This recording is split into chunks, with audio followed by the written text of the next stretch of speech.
When last we left off, the party came together briefly at the entrance of the Witchlight Carnival, seemingly drawn together for mysterious but similar reasons. The wonders of the carnival led them to split up. After an uncontrolled bubble ride, Wallace found himself discovering his possible new life's calling as a snail jockey. This dream was squashed by a misfired conjure water spell. Eyeless Bubble led her towards the dragonfly ride, where she investigated the incident of a rogue dragonfly.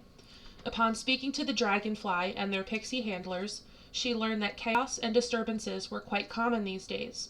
The culprit, a Kenku, set on making grief for the carnival's owners. She offered to investigate the matter and went to find her new acquaintances. Turtle and Valentina entered the feasting orchard, where Turtle demolished the competition in a fairy cake eating contest. And Aria, lost in silent observation, wandered towards the Silver Song Lake, where she discovered a mermaid and began to attempt to get closer to her. So we will start with Aria. As you stand by the lake, observing your newly turned pink skin.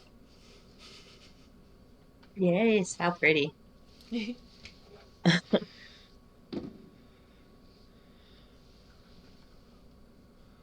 Oh, hey, there we go. Sorry. I'm on the struggle bus. That's okay.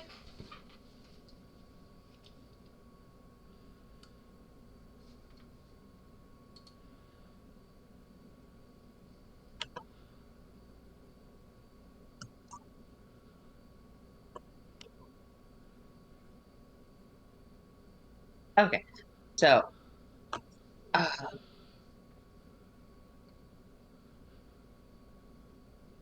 after observing her skin for a moment, she decides to just keep going toward the swan rides to try and talk to the mermaid. Okay. Let me. So I guess she approaches the entrance to the swans and hands the goblin her ticket. Okay. Enormous swans glide through the water here, pulling ornate wooden gondolas draped in flowers. The swans disappear into banks of silver mist as they wend their way down the river. A jetty extends ahead, at the end of which a waiting swan preens its feathers.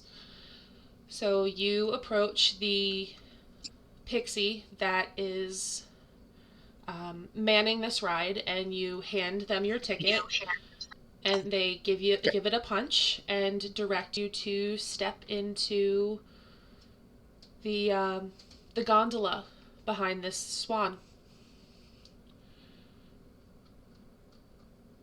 Okay, so I climb into the gondola and sit.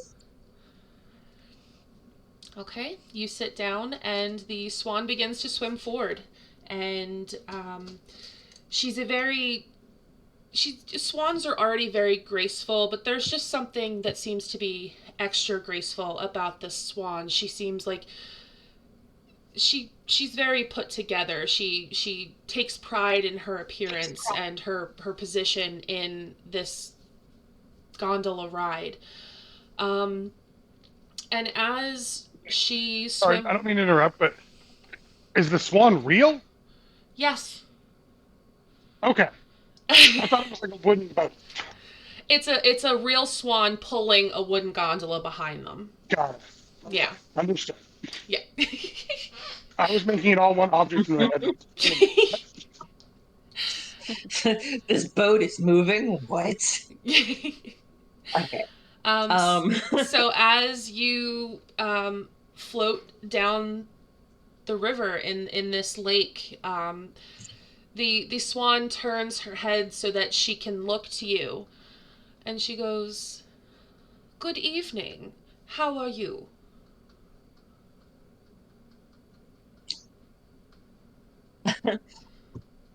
I blink a little surprised, but not too much.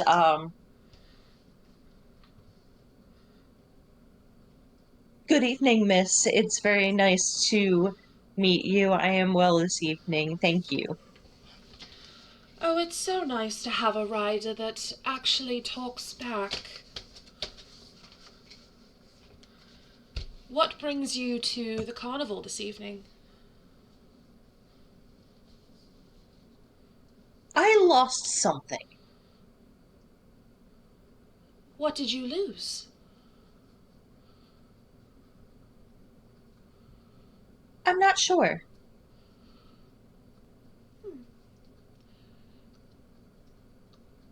Well, I do hope that you find it.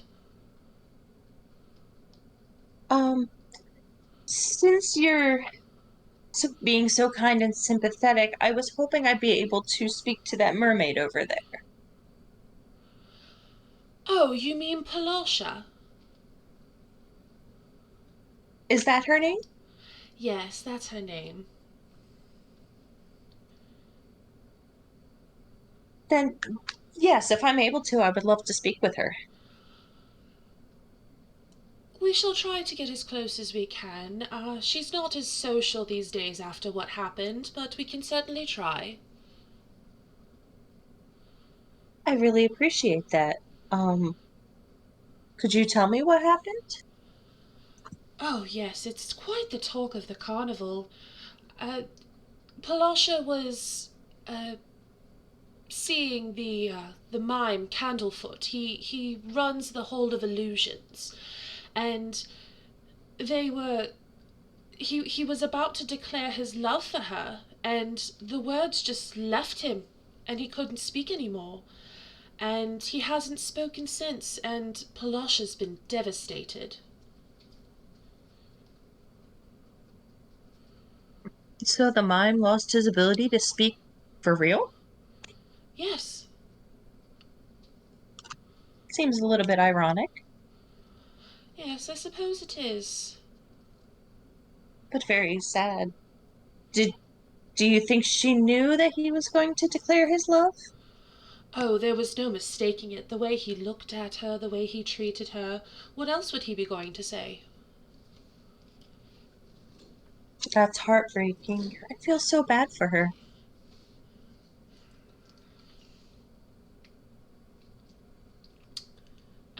And as you finish this part of the conversation, the swan sort of trails off as you draw closer, and you are able to approach the rock where Palasha the mermaid is sitting, brushing her hair and singing softly.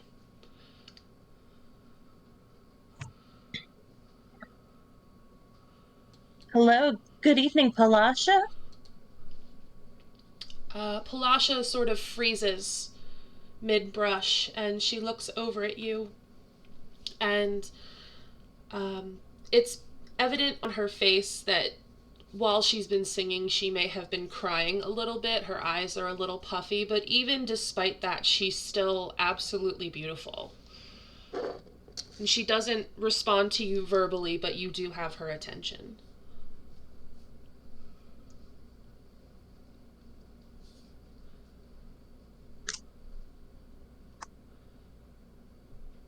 Palasha, I wanted to ask you about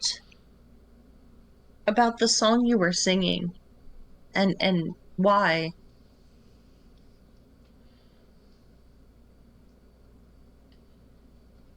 It is an old siren song known to any creature of the sea. It's about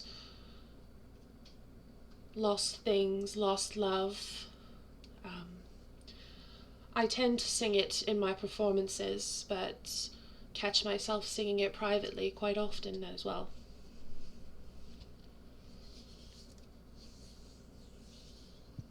Arya nods thoughtfully for a moment. That makes sense as to why I felt drawn to it. I too lost something. 'Tis awful to lose something. It's terrible pain. I feel empty. There's a part of me missing. I completely understand. Do you I understand what happened to your love.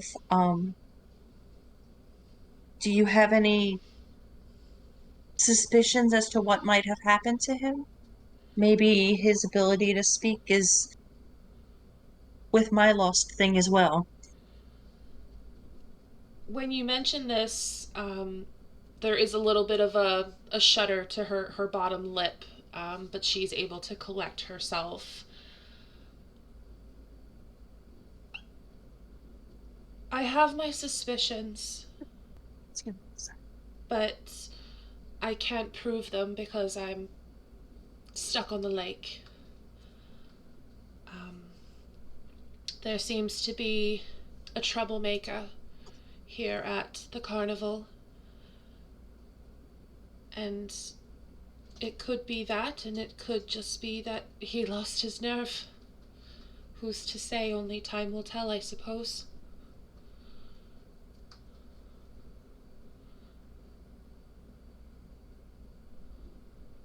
Arya looks Palasha in the eyes, summoning as much empathy and compassion as she can, and says, he didn't lose his nerve.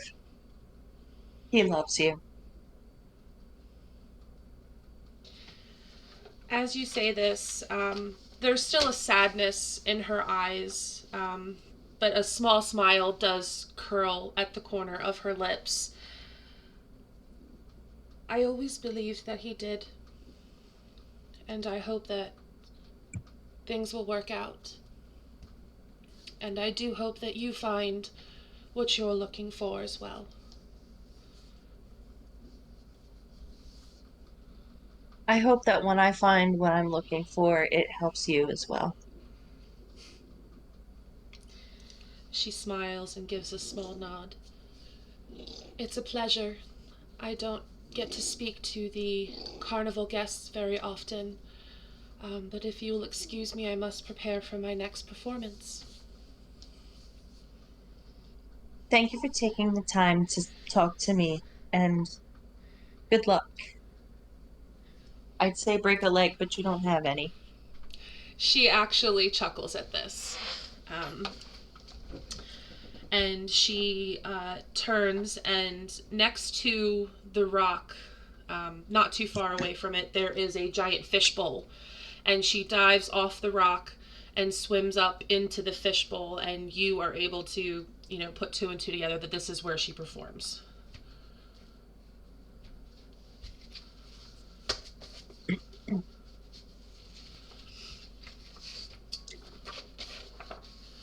I turn back to the swan. Thank you for helping me. I didn't get your name. Oh, my, yes. My name is Featherine. It's a pleasure. And mine is Arya. It is a pleasure to meet you, Featherine. She sort of ruffles her wing feathers a little bit with a little shake, and waits for you to get back into the gondola before continuing back to the dock.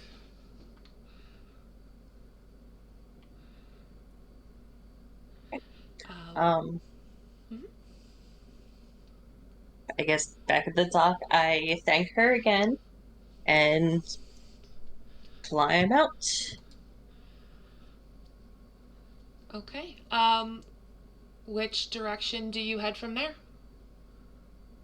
Okay, so I'm going to start looking for my friends. Okay. Um, about Trying this, to. you can make a perception check for me. Oh my god, where did my dice go? I'll just use one again. Sorry. I had dice out. They ran away.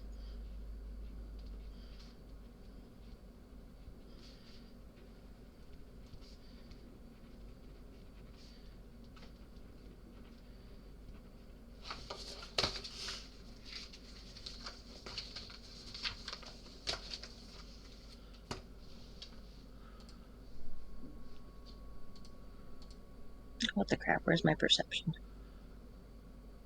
13. 13. Okay.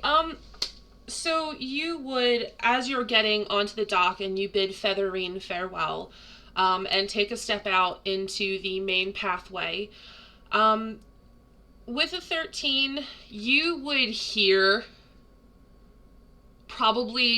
you would hear Turtle yelling very faintly at this point because he's finished the fairy cake eating contest and is declaring to Eilith that he has won the contest. So you would be able to discern that they are in the direction of the feasting orchard. Okay, so Yeah. that's When we left off, wasn't I yelling at Eilith coming in that I ate 57 cupcakes or something? Exactly. And that is where we are cutting to now is Turtle, Valentina, and Valentina as Eilith approaches at this declaration of 57 cupcakes. So Turtle and Eilith, you have the floor.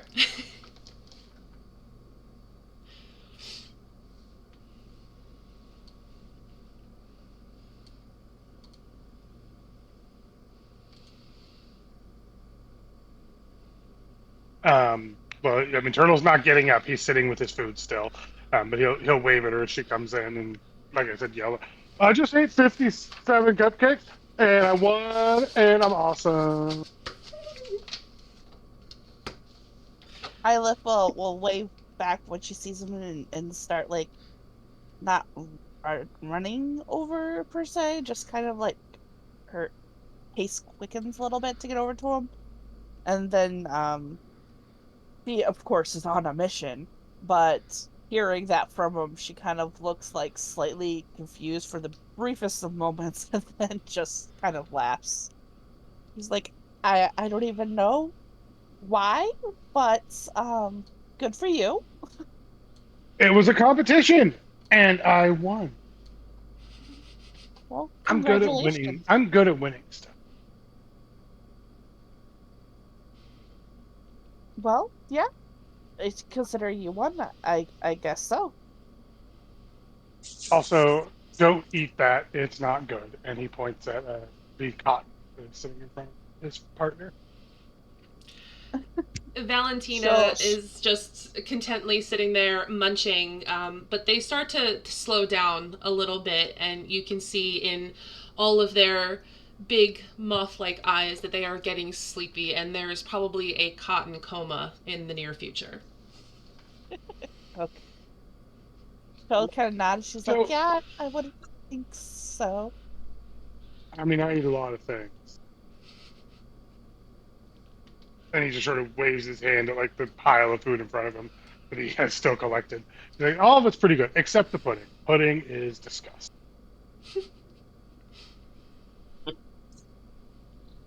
Uh, okay. I'll take your word on that as well. Just all But pudding. Pudding's gross. Did we lose something? I think we lost something. Oh, it's the dragon, friend. Where's the wet boy with the dragon? well, I think we have lost something, but I don't think it was that though. I lose a Oh, lot of things. I don't know where my shirt went. I had one at some point in my life. Eilith, I'm just getting there. as Turtle is declaring that he does not know where his shirt is, can you roll a D100 for me? Sure. I shall roll a D100. Where's the dice? This is gonna be amazing. 75. 75. Okay. What? As you watch Turtle continue to stuff his face, but still look around for his shirt. Oh, he hasn't had it in years. Oh, okay. I thought it was like a new thing. No, he wasn't wearing one when they came to the carnival. Okay, well, as he declares that he lost his shirt and he continues to eat, all of the bright colors around you begin to fade into different shades of browns and grays. You are now colorblind. Oh, no. She like freezes. She's like, "Am I losing my sight? Is this what losing my sight is like? What's I going don't know. on?" She starts to freak the fuck out. Turtle just looks up at her as she starts to freak out and is like, "What is wrong with you? Everything is fine." sit down here, drink this, and he just like shoves an entire tankard of mead in front of her. She completely ignores it and just like points at him, and it's like her finger is right in his face. She's like, "You're not blue anymore. What is going He on? looks at his arms and he's like, "No, I am blue. You're No, obvious. you're not. You're You're not obviously blue." dumb. It's okay. I've dealt with dumb people before." It is about this time that Arya enters the feasting orchard, and this freak out is very evident, so she is able to locate all of you. And she approaches the table, and all of you, except for Islet, can see that she's now pink. Instead of... Wet friend, you are pink and I am blue. Were you pink before? I don't remember you being pink. He's not pink, and you're not blue. That's what I'm saying. The grass isn't green. The grass is not green anymore. Okay, so let me catch you up. My moth friend Wings has fallen asleep. Our other friend here has gone crazy. I ate 57 cupcakes, and they have really good mead. Also, you're pink. I think that about covers everything. No, it does not cover everything because... Yeah, we covered everything. No, we didn't, because there was a reason I was coming over here to find you guys, and then got sidetracked because suddenly my vision changed. But, okay, calm down. Deep breaths. I got this. There's something going on, and it involves a Kenku, and things are really weird here. Oh, you can't trust a Kenku. Now that is just racist. Listen, Captain Theo always said Kenkus do nothing but mimic, and they're gonna mimic you and make fun of you and be mean, so you can't trust them. They mimic because they don't have the capability of speech otherwise. Just telling you what the captain always said. And didn't you just say the Kenku was a troublemaker? You're kind of proving my point. It's just the slum. I'm so confused now. She's just gonna plop down next to Valentina and just start sipping on the mead. Turtle stands up and, like, looking at, like, the moth friend, like, passed out. He sort of looks at her and then looks at the other two and he's like, "Well, we need to go find our wet dragon friend. We also need to figure out why you're pink now. And we need to figure out why our friend can't see colors." Is that what's going on? Because she just keeps babbling. She slams the tankard on the table and goes, "See? Understands." Listen, sometimes I can't see colors too, but that's usually because I ate what... Well, apparently you're not supposed to eat glass. I learned that lesson the hard way. Iris just stares at him. Have you Ari, eaten like, her glass mouth works with, a couple purple? times. Has anyone here eaten a bottle with purple liquid in it? No! Okay. Well, then we can rule out you being poisoned by a sea witch. Why would you eat the bottle? Have you ever eaten a bottle? No. Well, then how do you know if it's good?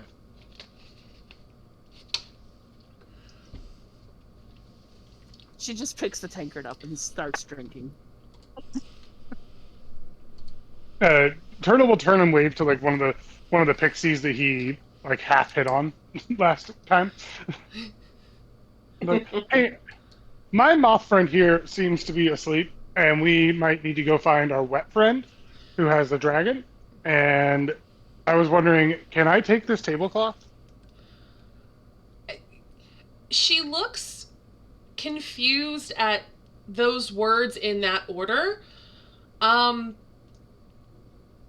But she just sort of, you called her pretty earlier and that was good enough for her. So she just sort of twirls a strand of her brown hair and goes, "Oh yeah, honey, you can take whatever you want." And her cheeks are very flushed. He sort of gives her, like, he just sort of, like, nods to her and he's like, "You are a smart and beautiful person, and I don't care what my friend says." Thank you. And then she starts looking around you at your friends to figure out which one of them might be talking shit. Chris, Ilith would like to do something to Turtle. Can What are she you doing? She wants to dump her tank or what's left of her ale over his head, or mead over his head. She can certainly try. Wait, how tall is he? 6'3", I think. Okay, down the front of his chest, because You could try to throw it in his face. Sorry. I just pulled his character sheet back up. He's 6'5". okay, so his He's a tall boy. six-pack thing. Yeah, she can hit his chest fairly easily. The very dramatic, like, glass splash of liquid at him.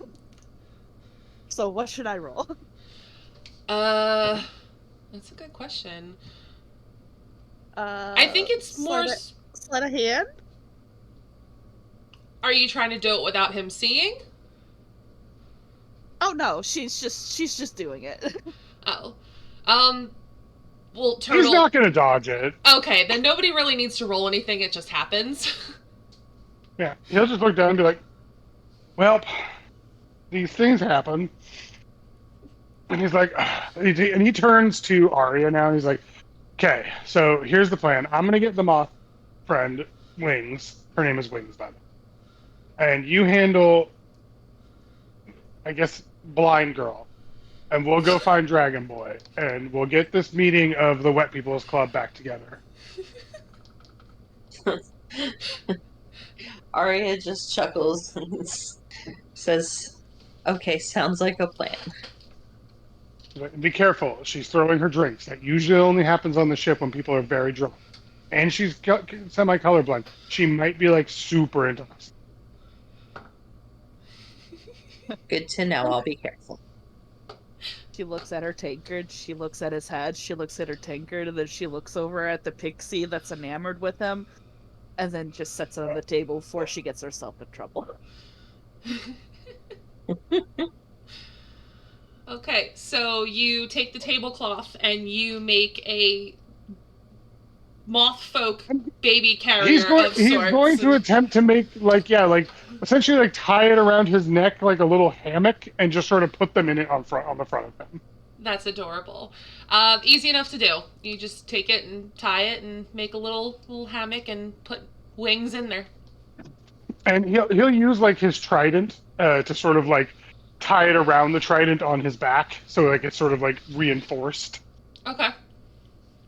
And then he'll look over to Arya and Islet and be like, do I need to carry either of you? I have carried 3 men back to the ship before, so I can do it. I believe I can move faster than you, so no. Arya looks over at her. You have had quite a bit to drink. See? She knows. I had half a tankard. Yeah, but you're very small. Actually, I don't know how much how much of a potential lightweight she is. What's her con score, I guess? 14, so +2. Not bad, but it's not great. We'll So say she's that probably not a lightweight. She's an average drinker. with Yeah. the half a tankard that you've had, you feel a little bit of buzz from the mead, but you're able to move and function on your own. I would say Turtle's had 2 tankards of meat at this point, but he's also got 50 pounds of fucking cupcake inside him, so... Yeah, it's absorbed. It's like nothing. I'm just going to throw this in general chat real quick, just because I was going through my character sheet, and I just wanted you guys to see this. I was being very true to Turtle, semi-unintentionally, but this is what I put in his obsessions and favorites section and compulsions. He loves alcohol, and his compulsion is food. He'll literally eat anything that is edible just to see what it tastes like. The first thing he did was go eat a food. I was like, well, at least I think character. Yeah. Valid. But he's like, so, okay. We're on an investigation. We're going to find out why our friend is blind and why the other friend is pink and why the other friend is passed out, and potentially if there's a sea witch that cursed them. Why is it a sea? You know what? Don't matter. Where's Have you ever dealt with a sea witch? she points to her everything as a bunny girl. She was like, no, no, I haven't. Well, we're going to get you out on a boat. We'll get you a good sea witch experience. Abject fear. She all color just drains from her face. And she shakes her head. No. Uh, Before they turn to leave, Turtle will turn and grab as much of the cotton that was left on the table and just sort of like shove it in there with his moth friend. Okay. So And with a just sleeping wave goodbye. with a sleeping moth in tow, cuddled up to a ball of fluffy cotton, you all leave the feasting orchard. Where are you going? I don't know. Turtle just, they both showed up all dramatically acting like we had things to do. So Turtle's like, okay, let's go. Ilith is gonna try and well, did she see where Wallace's bubble went? You saw it head in the opposite direction of you, so you know the general area of where it went. Okay, so she I was will gonna kind of say Arya was standing outside watching, so she would have seen it too. Arya stood there and watched the whole thing, didn't she? Yeah, I stood and watched until they floated away, and then I walked to the lake. okay, so they can lead the way. Arya and the colorblind bunny. As they are walking, Turtle is absolutely saying hi to every single like goblin and pixie and everybody that they pass. And they're all very friendly and excited for the interaction, and they say hi back as they go about their duties at the carnival. Everyone here is real nice.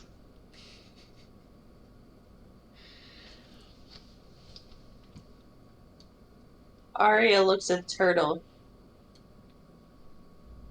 and after a minute just says, "But why are you blue?" I was born blue. Why wouldn't I be blue? I think I was born Are blue. you Do you remember your birth? I mean, I was there. Yeah, but do you remember it? Arya thinks about this for a minute and then just says, "No, I don't." I think. Maybe I was blue. Well, you weren't pink earlier. Just Wings was pink, but now you're pink. I was Is not everyone pink gonna turn? earlier. Is everyone gonna turn pink? Chris, roll a D100 for me. You 100? Yep.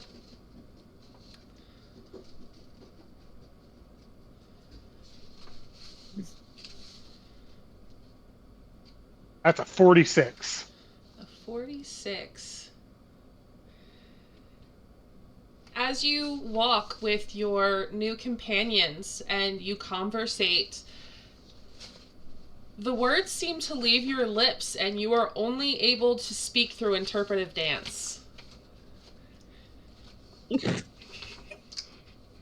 Oh no.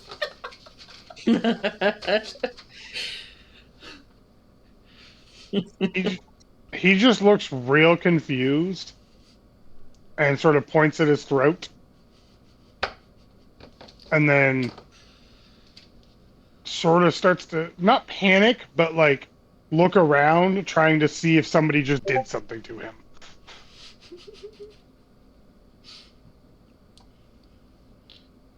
um,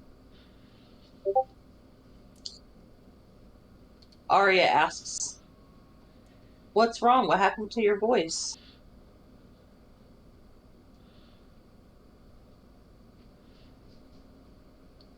he's not really paying attention to her, just sort of looking around the crowd, seeing who was near them, trying to find somebody that, in reality, probably looking for a sea witch.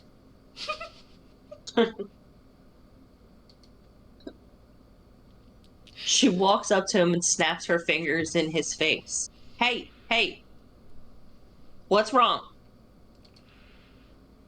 Shrugs. I mean, outside of like movement, he literally can't communicate. The boy only writes and speak and reads orc. So.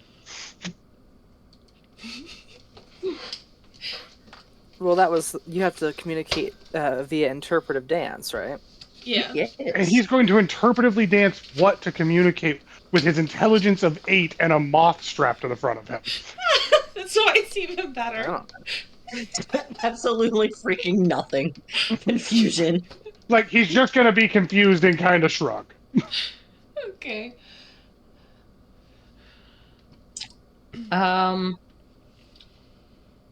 You could always do an Arya intelligence check to see if he figures out how to properly convey his confusion. That's true. You could roll an intelligence check I mean, if you so choose. he has a -1 to intelligence. The dice may surprise you. It's a 14 overall.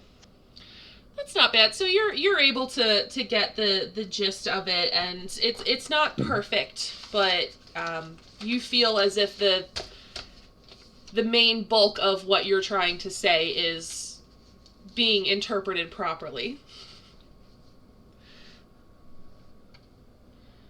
Sorry, He just I didn't mean sort to of do that. he just sort of moves around, and I don't know. He has no idea what, like, how to do a proper interpretive dance. So Has he ever interacted with a mime? I mean, outside of coming to the carnival when he was a kid, probably not. He could sing you a sea shanty, but he can't talk currently. So At this point, you've made your way to the area just past the Calliope. You're in front of the big top, and you pass a pixie candy striper, and she notices Turtle struggling and not being able to speak, and she flies over to all of you and goes, "Oh, honey, are you all right? Do you need some help?" he looks at her and kind of does like a sort of like roll of his shoulders while like just looking really lost and confused, like a sad puppy.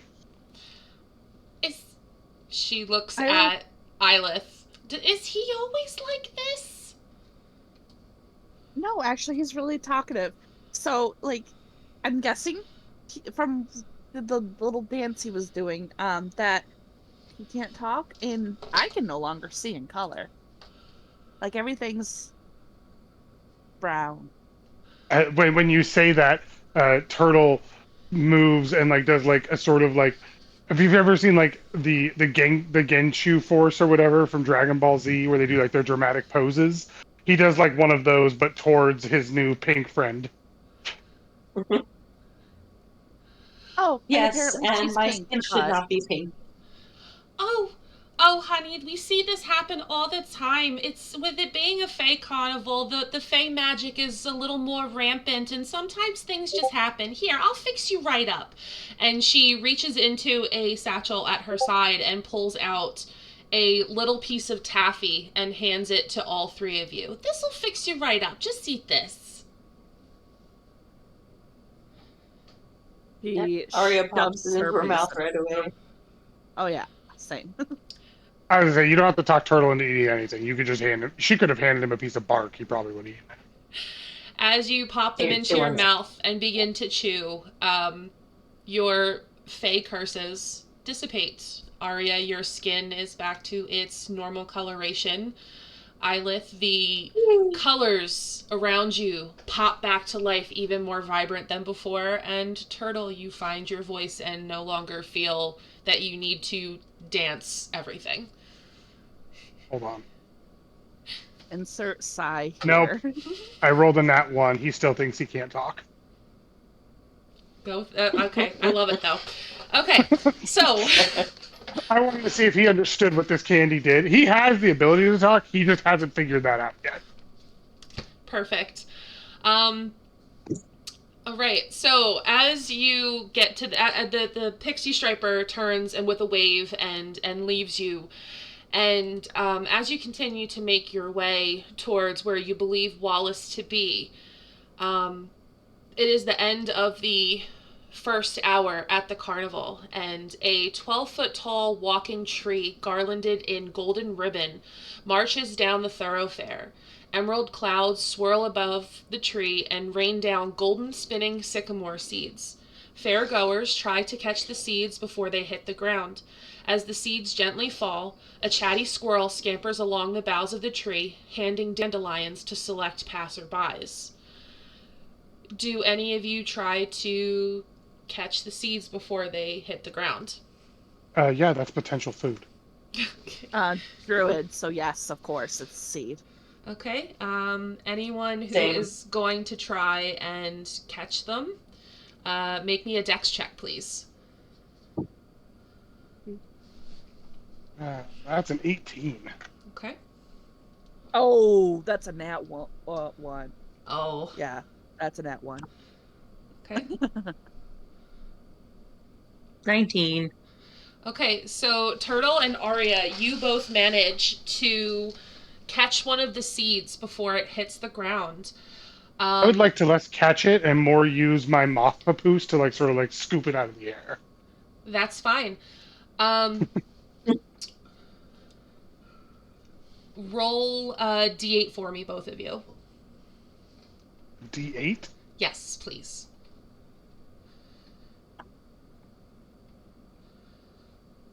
An 8. Okay. 2. And a 2. Okay. So, Turtle, your seed, as it catches into the papoose, these are actually, you get the gist that these are welcoming gifts for the carnival. You gain a d8, which you can add to one ability check before the next dawn. Okay. And Arya, with your 2, you gain the personality trait until dawn of you are easily amused. Any conflicting character trait is suppressed in the meantime. Okay. So you are easily amused by things. And- Turtle will hand his seed over to Isla. Who is looking very dejected of having missed one, and she'll look up at him with big bunny eyes and be like, "Are you sure?" Well, you seem very excited about it, and it doesn't look like that good of food. So Can she take it? Absolutely. If it is given to her, she can take it. so And now you have a D8 you can add to something. the squirrel does hand each of you a dandelion and encourages you to make a wish.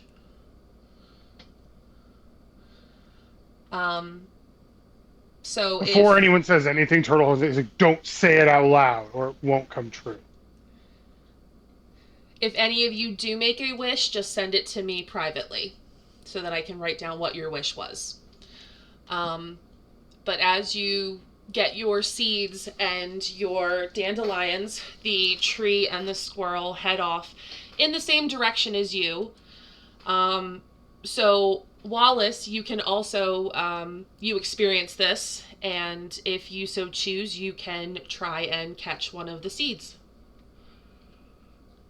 I don't think Wallace would, but I think that Nar would try and catch them. Okay, so you can roll a dex check for Nar.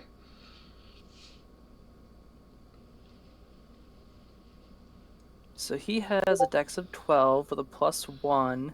So, let's see. Is it just the +1 for him, or does he have a proficiency? I don't know. I don't know how companions work. With your Drake? Yeah.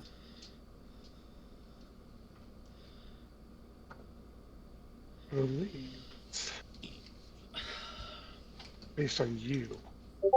Check that because you're the Drake Warden Ranger, right? Yeah. Well, you didn't add him to your list. You can be in your extras. He's in my feats and stuff. Oh. It gives the whole stat block there. It just doesn't say it. I'm just gonna roll Yeah. the. Well, no, it says saving throws Dex +1 plus proficiency bonus, so it's 1 plus whatever your proficiency bonus is 2, so it's a D20 plus 3. Okay.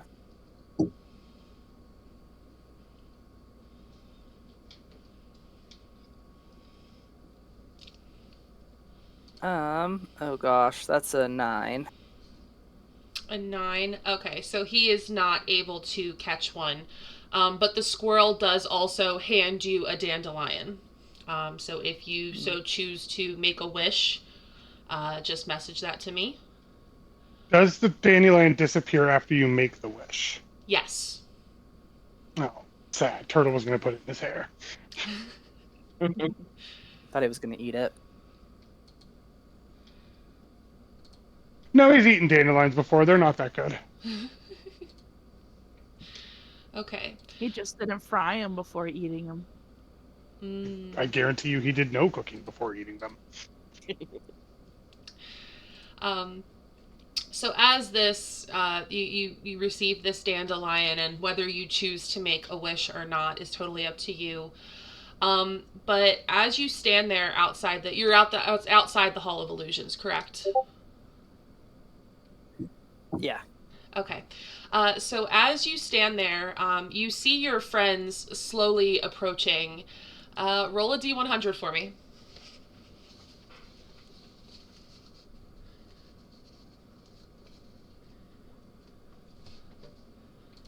52. 52. You feel this prickle of magic at the back of your neck, and you find yourself only able to refer to yourself in the third person using your full name. Oh no! I never gave myself a last name. If you don't have one, Full you can name just Wallace. Oh, Wallace is having a good day.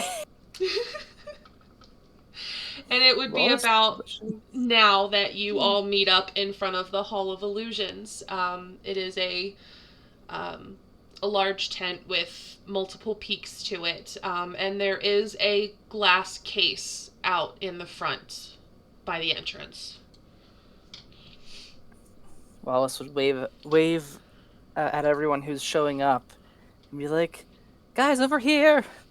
Wallace wants to go inside this weird building." Turtle waves, and then as he's looking at his hands, realizes that he left his food back at the other place and just sort of looks over his shoulder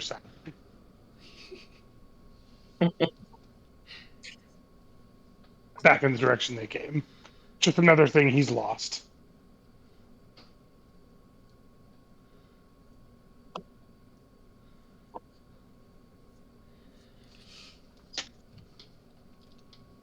Where have you guys been this whole time? You missed the snail races.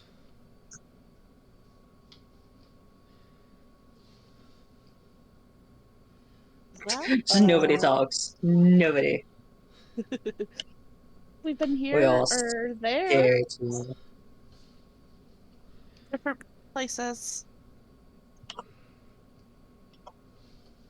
I got food, and that's when, and like as soon as he says that, Turtle like slaps his hand over his mouth, like he just now realized he could talk again.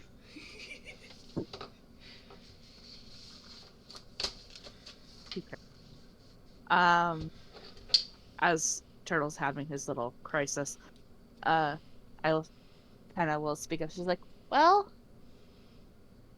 I lost my ability to see color for a little bit, other than brown."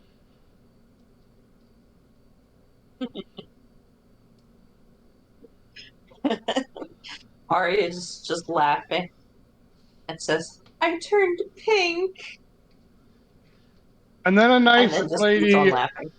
And then a nice lady said that there was curses. So there's probably a sea witch around. Isla kind of rolls her eyes at that, and then is like, yeah. So the candy striper pixies apparently have this taffy that can reverse fake curses because Sea they witch. happen at random. Well, luckily Wallace isn't cursed, so I'm glad that you guys are okay now. Arya just doubles over laughing. You know how dogs do that little curious head tilt? That's what Isla does. Little bunny ears kind of quirked. She's just like, have you always spoken like that? Has he always spoken like that? Huh? And Turtle leans down to Nar and he's like, has he always spoken like that? At Turtle speaking to Nar, Arya proceeds to laugh even harder to the point where tears are coming out of her eyes. Are you okay? She's now looking at Arya like very concerned. Everyone here seems very not okay. You guys are so funny. And she just keeps laughing.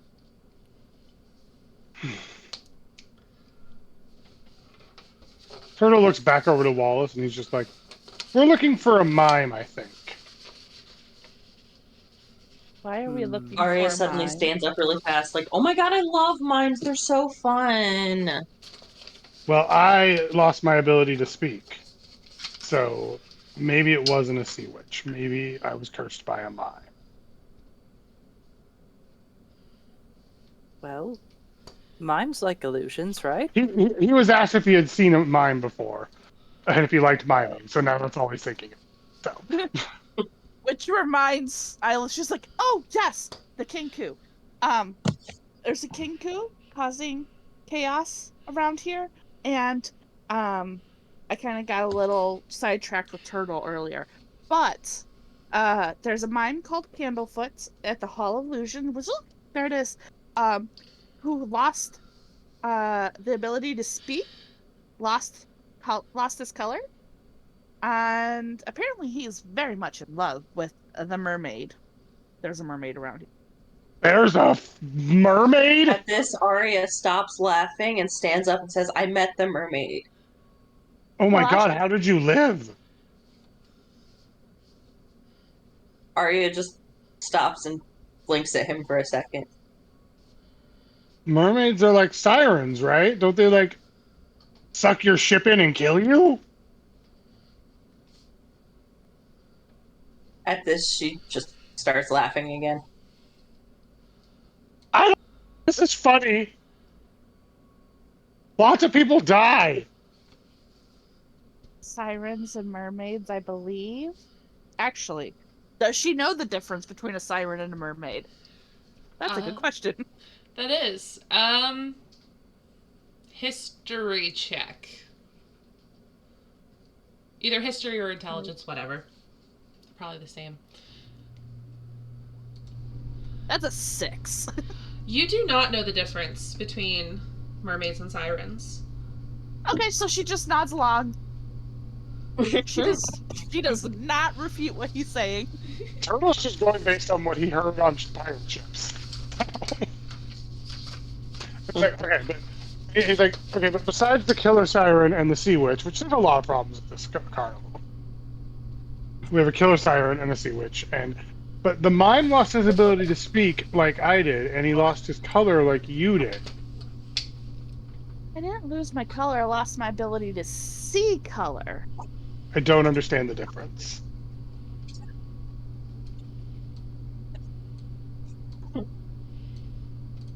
I'm just saying, has the mime tried the pixies? I'm Because they fixed it like right away.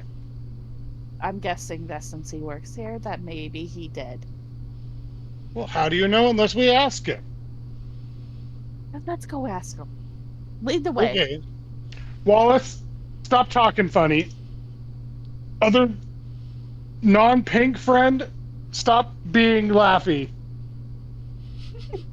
She laughs even harder. I don't understand. Wallace doesn't understand what you mean. Wallace feels normal. Wallace is very confused right now. This is a lot of problems, like more than we arrived with. So I'm just gonna go inside of this weird tent, and we'll see if we can get some answers. And he looks up at the sign for it, and then he leans over to Islet, and he's like, "What does that say?"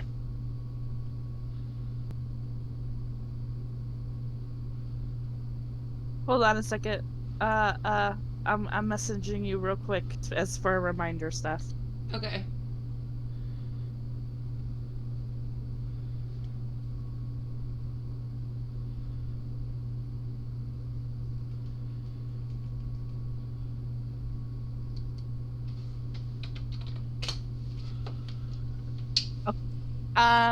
She says Hall of Illusions, so that's where the mime is. Okay. And he like sort of pulls back the papoose to look at Valentina, and he's like, "You okay, Wings? Wings is still asleep. I just keep Wings." Maybe that's her curse. Maybe she's put to sleep. Well, I think it might be food coma. She ate. I it think looks your like she was- curse is that you're not as wet as you. You look more drunk.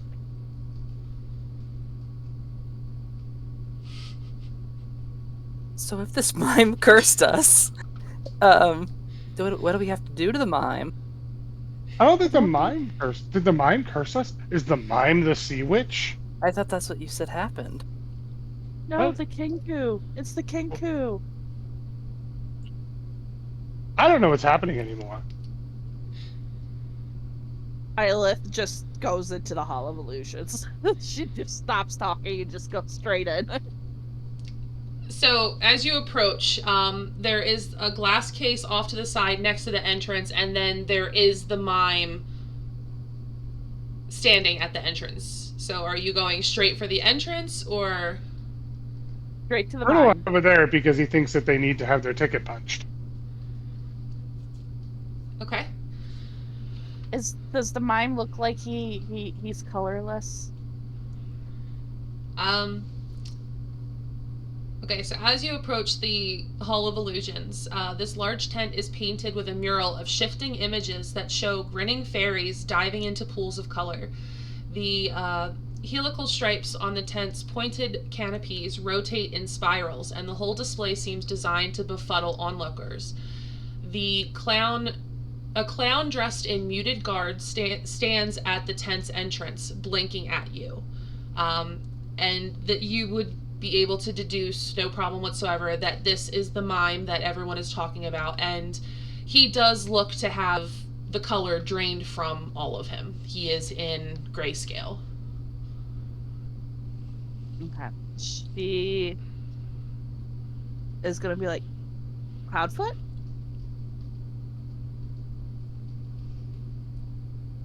He looks at you sort of confused and points at himself, like almost asking, like, me? She's like, yes. Are you Cloudfoot?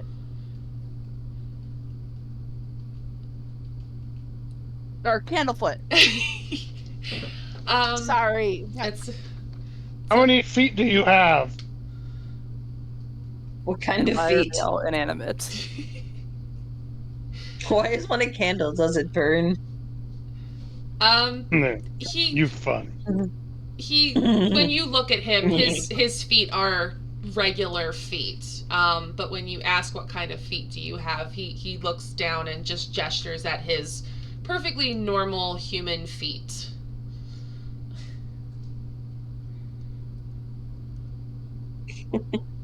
Is this who we were looking for?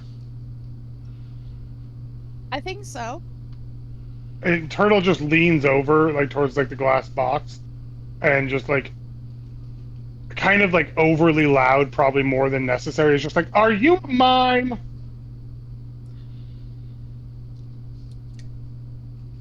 He nods yes. but he points to his throat and then sort of gestures that he's not able to speak. Oh, I couldn't speak either. Have you tried the taffy?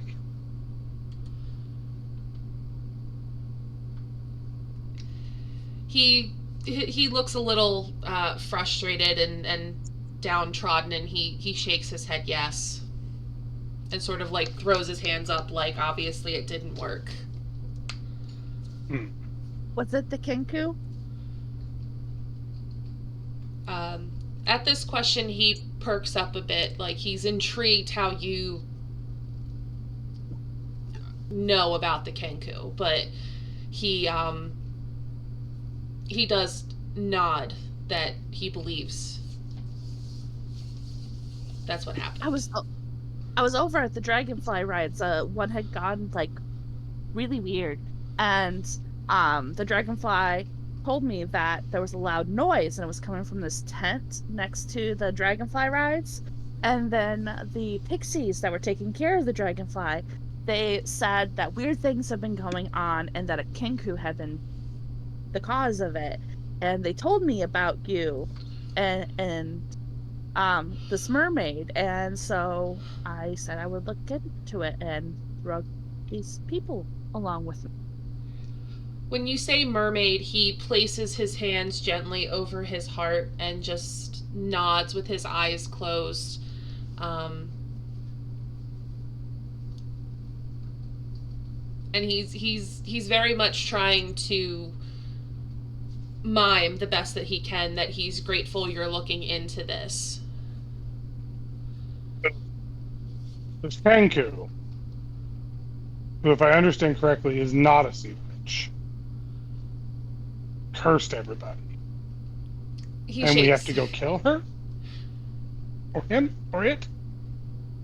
He looks confused but shakes his head no. I didn't sign up to kill anybody. I don't think we have to kill somebody, Turtle.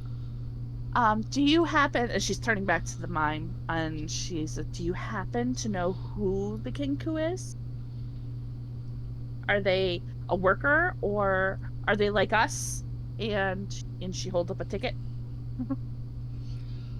He points to you and nods, but then points to your ticket and shakes his head no. So he's here without a ticket. Candlefoot nods yes again. So they're not a ticket. That kind of sounds familiar to me. I snuck in without a ticket when I was a little kid. Yeah, so did I. You did? She kind of blushes a little bit. She nods, like, yeah. I wasn't Turtle's like, supposed to go. oh, naughty girl. I really wanted to go, and we didn't have the money at the time. Oh, I understand that. I steal stuff all the time. That's wrong. You're not supposed to steal.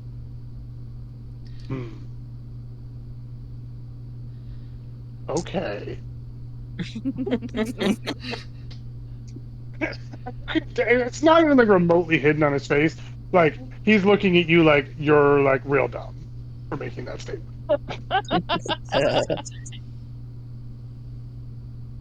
I love Turtle. So while you're all having this conversation, everyone make a perception check for me. This is going to be amazing because everything's been going so good for her. Hey, I have a +1 in it, so A plus fucking 6 in perception, and I got a 14. Okay. I got a 6. Well, I rolled a nat 1.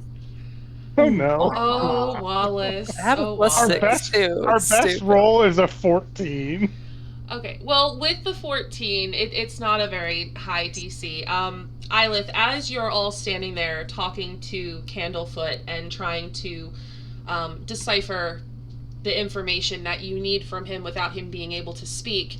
Out of the corner of your eye, you see a halfling couple holding hands, and they approach the glass cabinet that isn't too far from the entrance where you are. One of the halflings is wearing butterfly face paint. As he drops to one knee and pulls out a small box from his pocket, his sweetheart bursts into laughter and begins rolling on the ground. The halfling in face paint begins sobbing and darts past all of you into the Hall of Illusions without getting his ticket punched. Uh-oh. Scoundrel.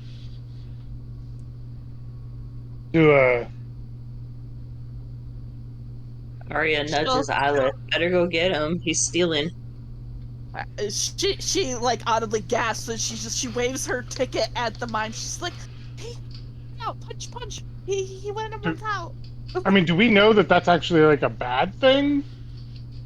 Yeah, you were told when you were first given your tickets that entering attractions without getting your ticket punched was not a good thing.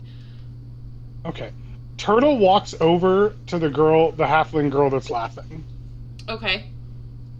And he looks at her and says, "You're mean, and that was really, really rude, and I hope a sea witch bites you." And he turns and walks away from her. As you say this, her laughing stops, and she almost seems to snap out of it, and she looks around very confused. Yeah, you should be confused. You just laughed at a man when he confessed his love, and that's like the meanest thing you can do. And now he's probably dead. She looks horrified, but she doesn't move, as if she's sort of waiting to see if he comes back out. When she doesn't respond, Turtle looks over to Eilith, because Eilith's been solving things for him today, and he just goes, "I think she's broken." Well, Eilith was waving to get her ticket punched so she could run in after him. Was her ticket punched? Yes, anyone who presents their ticket would have it punched by Candlefoot so that you can enter the Hall of Illusions. So she's not there when he looks for her, because as soon as it was punched, she bolted in after the guy. Turtle just looks confused, like not seeing her, and then looks to like anybody else that's still out there and goes, "What do I do? Like, I think she's broken. Like, we were broken." Well, maybe we should go find him and bring him back. What? Wallace will talk to was she a halfling? Yes. The halfling girl. I'll be like, "Well, don't you worry. Just have a seat here on the front steps of this weird-looking tent, and Wallace will go and get a piece of candy. It's delicious candy, and it will fix you right up. Maybe." And he would sort of walk her over to sit her down there, and he'll look for a nearby pixie. Okay, make a perception check for me.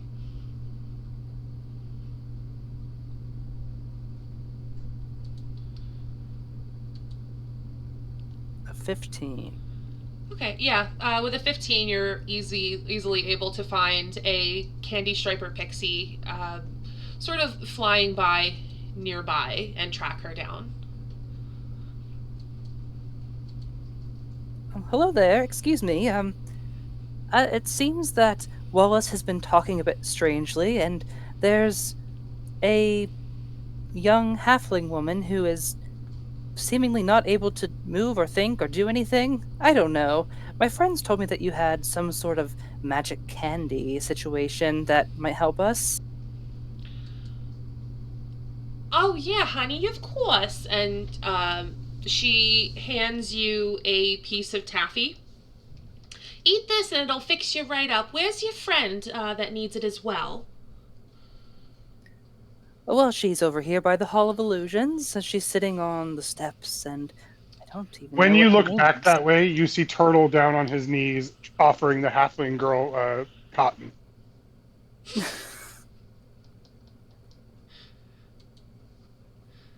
would just run over there, waving his hands, saying, like, "No, don't eat that. That's not person food."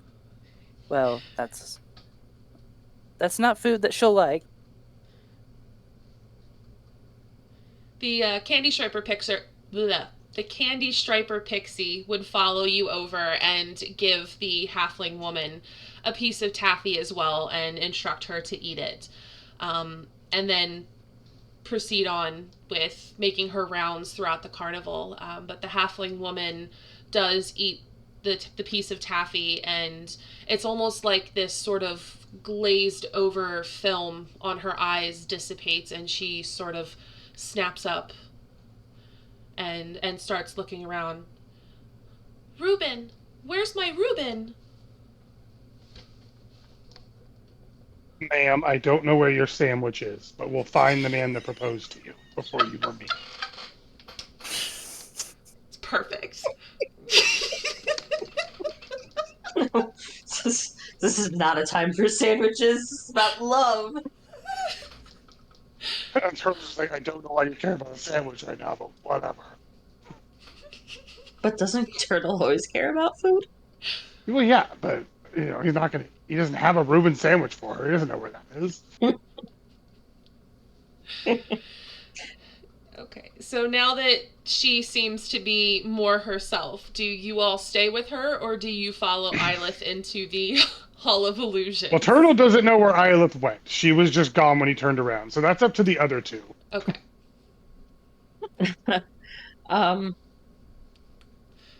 Yeah, Arya walks up to Candlefoot and hands him her ticket, but also says, I spoke to Palasha tonight. His eyes light up, and he seems very interested in what you're about to say next.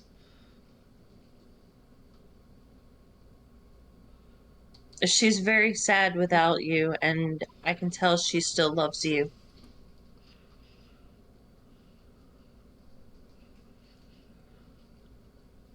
He smiles and places his hand over his heart, and mimes a gesture, that it's almost like an understanding that once he finds his voice, they can be together again.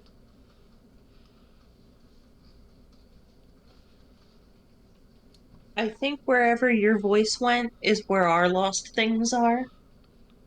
And I think we can all help each other. He nods at you. Is there anything else you know or where we should look next? He gestures to all over, as if anywhere would be a good place to start, but there are no specifics.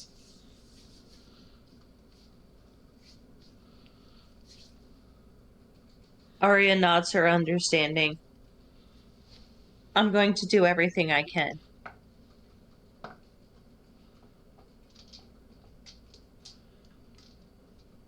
He smiles at you. And she takes back her ticket and heads into the hall after Eilith. Okay. So before Turtle gets his ticket punched and goes in, he pulls the papoose off from over his shoulders and sets it down gently in front of this halfling woman. And I guess Wallace is the only one still out here. So Wallace, you would see this. You see a very different demeanor on Turtle's face as he goes more angry pirate mode. And he looks her sternly in the face and he goes, "This is my friend Wings. I'm going to leave her out here with you. If anything happens to her, I'm going to stab you in the face with my trident. The halfling woman Now I'm going to looks go find your sandwich." terrified, but nods that she will watch over Wings for you.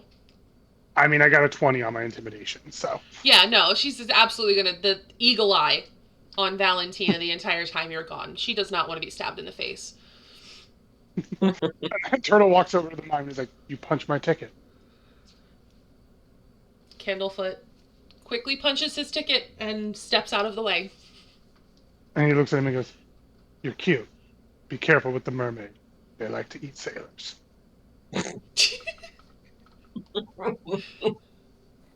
Wallace just comes up behind to get punched as well and says, "Great leadership skills, Turtle. Way to show initiative. Except maybe next time less threats of stabbing in the face." Really gonna stab her. That's just what you do to get people to listen to you. Duly noted. But I could stab her. Do you need me to stab her? No, just let's just go find out what's so illusiony about this hall. Okay. Usually. And Okay. as they're starting to walk in, Turtle will look around real quickly just to make sure Nar is coming because Nar doesn't technically have a ticket, so they can't leave him out. Um, I assume that there's some sort of Oh, I mean, uh he's a ranger companion. Like mechanically, yeah. I'm sure he's fine. But I'm just saying, from Turtle's perspective, they're like, we better not leave Nar behind because otherwise he won't be able to get in with him. Oh yeah. I'll just be like, he's with me, Okay, and and put my sunglasses on. Candlefoot would punch your ticket as well as you all follow behind Ilith into the Hall of Illusions. Ilith, as you enter the Hall of Illusions first, there is the first hall is a hall of mirrors. And as you approach the first set of mirrors, with a yellow trim around them, a yellow frame, you look at yourself in the mirror and you see yourself in your youth, when you were a small child. What does that look like for you? Um, so just uh tiny. I'm guessing she's about 7, 7 or 8 years old, kind of, chubby cheeks.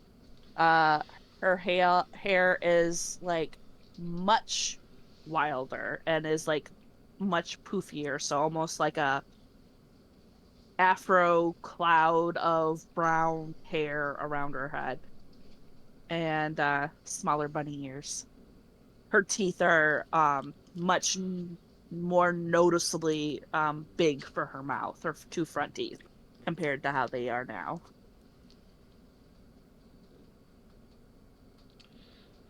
Okay. And And she's all scuffed up from running around in the forest. no.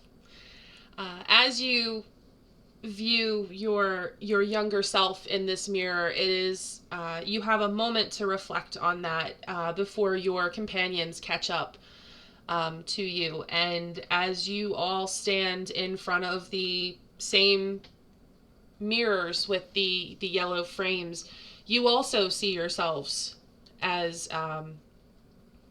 your younger selves. Um, so we'll just go down the line again. Chris, what does Turtle see when he looks in the mirror? Well, Turtle is looking with wide-eyed, abject fear, um, and he sees himself probably only about 10 to 15 years old, pretty young. I mean, because he's an elf, so he's in his like 60s now. Um, but he sees himself quite younger, and he looks a lot skinnier, a lot shorter. He was only probably about 4 feet at that point. Hadn't quite hit his growth spurt. Um, kind of lanky, blue, wearing full little pirate's gear.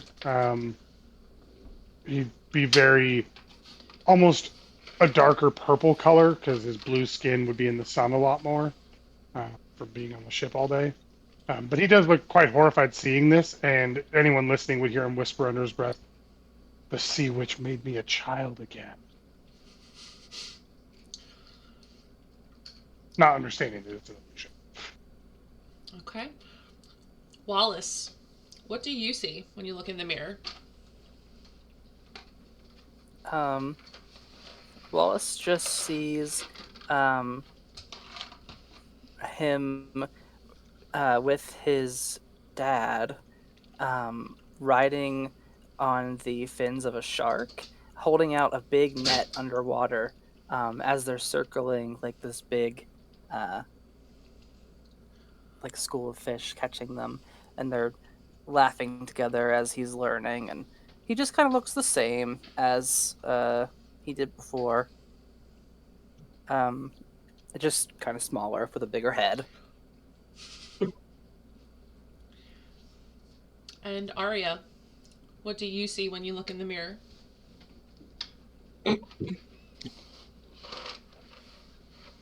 Arya looks more or less the same, obviously. A bit rounder in the face. Like I said, chubbier cheeks, but more or less, the same bright teal eyes and silvery hair, dark brown skin. Even then, like her her hair always had shells in it and sand covering her feet because she never wore shoes.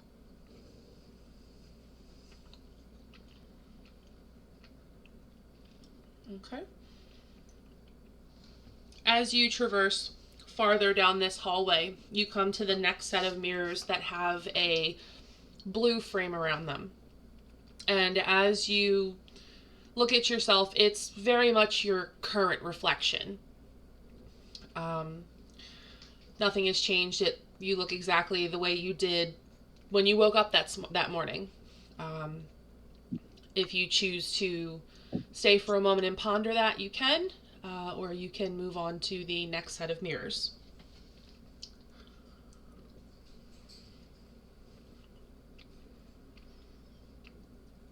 I think in this one, Wallace would notice the poncho kind of coat thing he's wearing. It's just covered in patchwork stitching with oranges and yellows and greens and some really gross looking pukey colors. But he's feeling it. He's feeling himself, and he thinks that he's looking the best he's ever looked.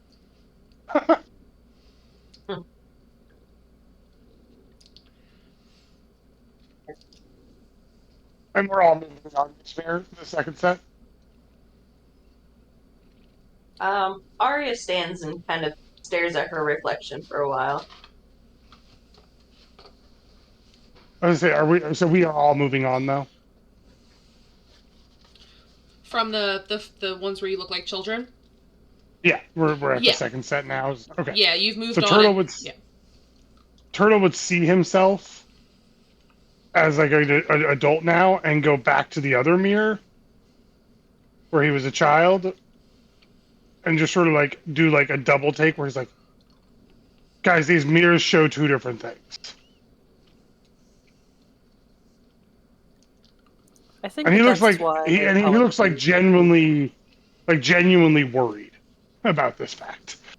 Isla is just going to look at him and she's going to say, kind of in punctuating each word individually, she's like, Hall of Illusions.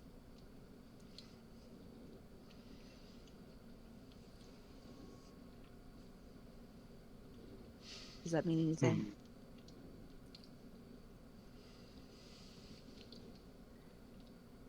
Yeah. Yes. These are illusions. It's not real. Look down at yourself. When you stand in front of the first mirror, do you actually turn into a child? Maybe. You don't. He goes back to the second mirror and like looks at himself and sees himself as he was this morning before he was slightly bloated from cupcakes and had beer stains on him. And he's like he sort of like nods and like flexes a little bit like, yeah, okay.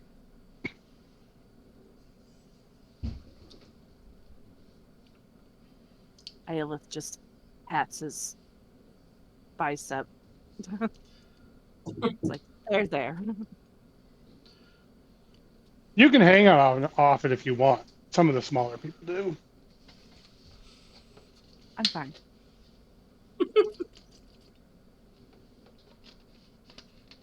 And she'll kind of like pat the ground a little bit, kind of almost rabbit-like, like, I'm good with the ground.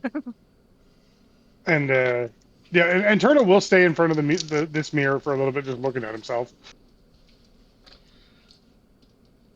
Do the rest of you wait, or do you move on? Ilith moves on. I'll move on once I admire my poncho. Okay. Ari had stayed. She was inspecting her own reflection. Okay.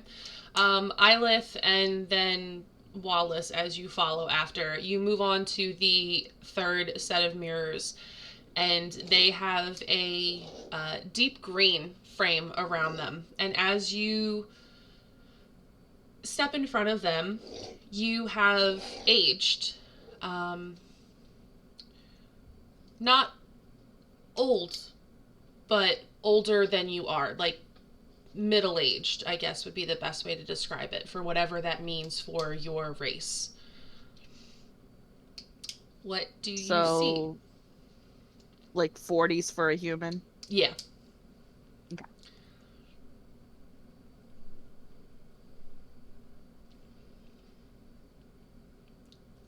For Ilith, she'll see, laugh lines and whatnot around her eyes and her mouth, and some little bits of white starting to pop up in her hair, but not much. She got those good genes, so she's not, salt and pepper quite yet. Um, and standing kind of tall and regal and just very, very kind of comfortable in nature, like far more than she is currently. And, kind of like she's grown stronger in her abilities. Okay. What does middle-aged Wallace look like? He would have his head shaved on like the sides, so no longer the moppy, messy hair, and a big old scar down the side of his face, like through his eye. Um, and he'd be wearing like the traditional garb of his people, like their hunter-y outfits.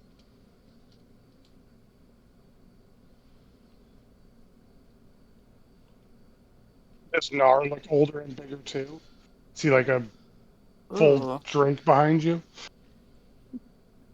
yeah, I guess so. I guess Nar would be um a full-grown drake, and he would have wings and stuff, and much larger. He doesn't quite look like a dragon. He's still just kind of like a pudgy drake-like kind of thing. Um, but yeah, he'd have wings now. Oh, and I forgot one other thing. There would be a thin gold wedding band around one of her fingers. Mention.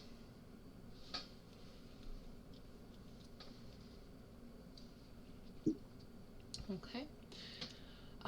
Do you move on to the next set of mirrors, or do you wait for your friends?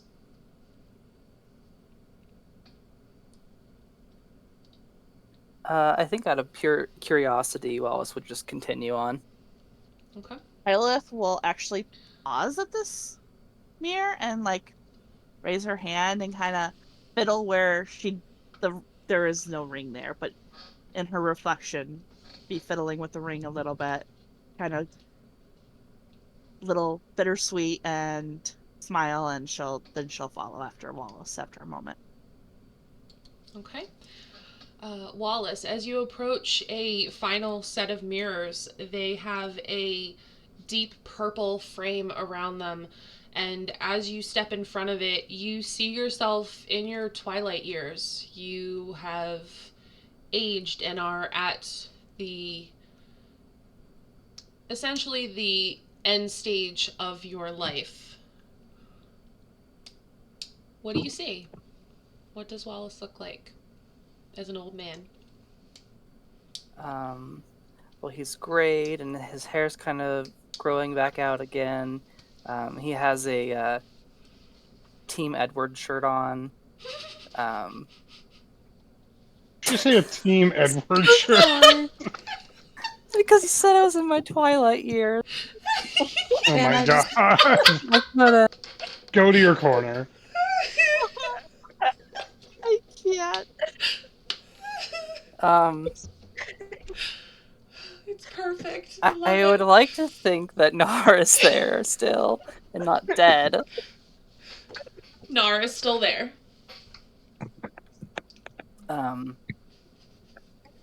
Yeah, I don't know. Maybe just like sitting like in a rocking chair, just hanging out in my robes, and Nara's curled up next to like fireplace, and we're just like at peace.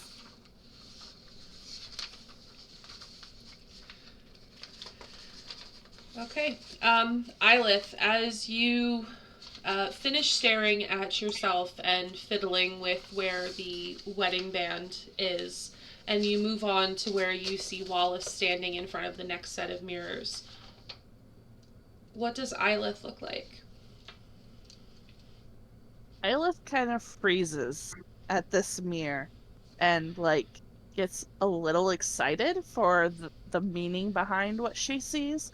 Essentially, what she sees is kind of like maybe like her face has aged another couple of years from the previous one, but seems frozen in time. Like she hasn't progressed to like, hunched over older woman or anything. Her hair's completely white now, but he still looks to be like late 40s, early 50s, and still standing up straight and everything. And she gets excited for the idea that maybe she finally reached archdruidess status. And so she has a big old grin on her face. Okay. Arya and Turtle, are you still at the present day mirror or have you moved on? He'd move on when she did. He probably wouldn't notice his friends moved on until he was alone. Yeah, Arya slowly drags herself away and kind of just grabs Turtle by the arm as she walks, dragging him behind her. He goes with her and he's like, "Weren't we looking for a sandwich?" Aren't you always looking for a sandwich? I mean, I could go for a sandwich. Well, maybe if we find your sandwich, we'll find that lady's sandwich. And at that point, as they start heading to the next set of mirrors, Turtle's just going to yell out, "Reuben!"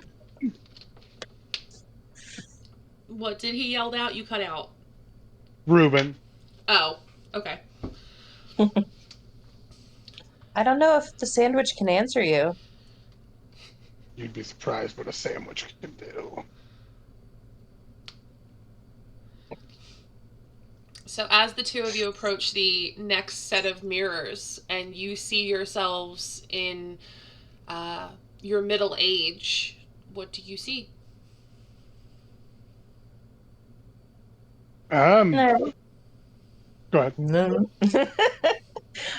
Again, Arya looks more or less the same, she's got some fine lines around her eyes and mouth, but because her hair is already silvery, it doesn't get any lighter. Yeah, Turtle has white hair already. Um, Also, he looks a bit. I mean, I'd say probably quite a bit more sun weathered, and he's got a couple more scars. He's a barbarian. There's no way he makes it to middle age scar free.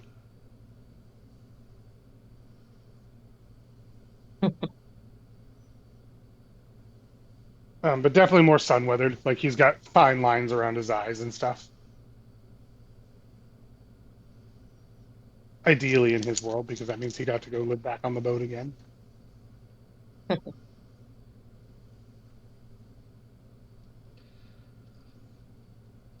Okay.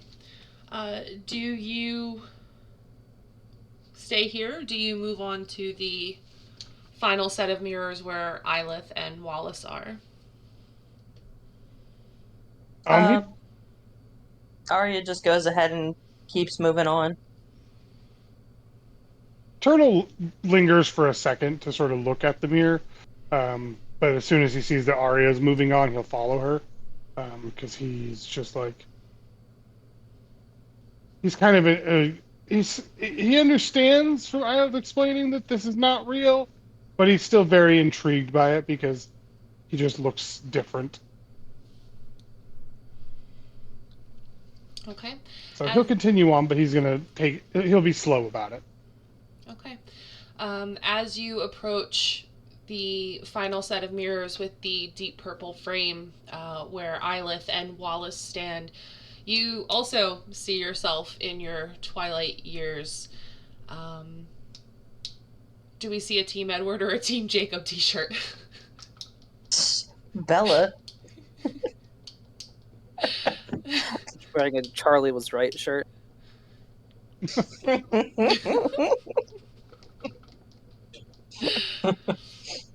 Just Forks High School. Mm-hmm. But what do they look like in their old age? Besides Twilight fans. Oh.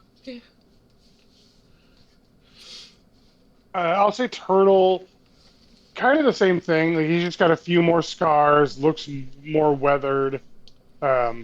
He's definitely got that, like, I spent my whole life on a boat skin where everything's kind of leathery, and he never used a moisturizer. So he's wrinkled up, but besides that, he still looks pretty. He's got that, like, that old man strong where, like, you can tell that, like, yeah, he's got a little bit of a belly, but that dude's done hard labor his whole life kind of look going. And Turtle's most confused by this mirror because, like, not to be morbid, but Turtle just, like, he's he grew up on a pirate ship and he lived around people who died a lot and did a lot of hard work, and he would be very surprised to make it to this age. So he's most confused by this mirror.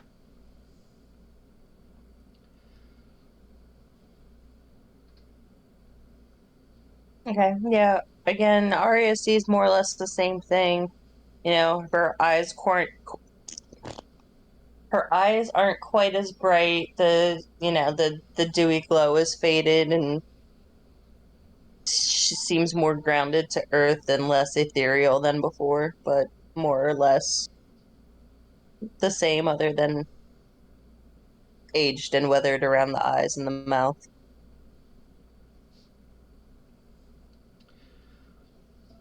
Okay. And as you all stand here observing yourself in your older age, are any of you also looking for Reuben in the Hall of Yes. Illusions? Eilith definitely is. She's not yelling for him. Okay. Anyone who is looking for Reuben, make a perception check. Yeah, I mean, Turtle definitely is. He probably is looking at himself in the mirror and then going, "Oh yeah, Ooh. Reuben." Ooh, that's a good roll. 24. Nat 20 for a total of 21 because I have a huge +1 in that.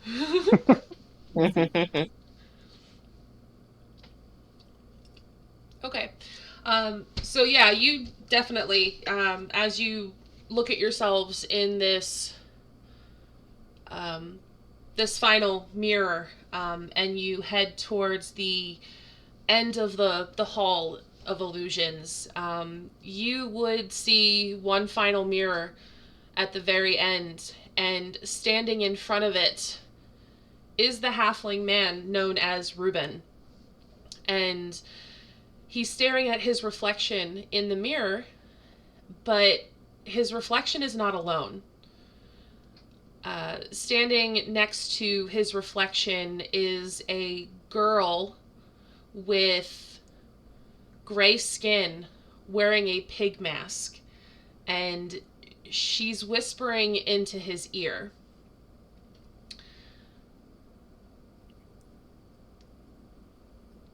Is the girl only in the reflection, or is she like actually standing next to him? She is only in the reflection. Assuming on Is the it 20 the turtle notices this. Yes, absolutely. Okay. uh, He's just gonna march his big ass over them. The girl looks up and sees Turtle marching towards her, and she runs and disappears from the mirror. Hey, mirror person! The halfling man, known as Reuben, turns and looks at you, very confused. Turtle sort of like is still kind of like glaring at the mirror because that person wasn't here, but they were there. So that doesn't make sense, and he doesn't like it. And he sort of puts one big hand on this halfling's head and like turns him away from the mirror. He's like, "What are you doing?" I I ran in here after she rejected me, and the pig girl, she was telling me that if I had any regrets, she could make them go away. All I had to do was follow her. Hmm. Well, she might be a sea witch, so you shouldn't do that. He looks up, and it's very much, he has to, like, his head is extended all the way back in order to look up at you, and he just, Oh, my big okay. hand's still on the top of his head. Yeah, okay. Um, and he's not sure how to feel about this giant hand on his head, but he can't really Turtle do looks much right down about and it. is like, "Are you Reuben?" I am. Okay, guys, I found Sandwich. We need to get him back to his lady friend because she has our moth. The Violet just kind of stares at him. She's like, he's not a sandwich. And she's like, you really need to get out of here. And she'll hold up her punch ticket. She's like, you didn't punch your ticket. Didn't they tell you that bad things will happen if you go into a place without punching your ticket? I they did, but I was just, I was so upset I forgot. Well, get back out there. Maybe punch your ticket now. Maybe it'll negate bad things happening if you get your ticket punched. He nods Also, earnestly. weird shit happens here, so go out and talk to her.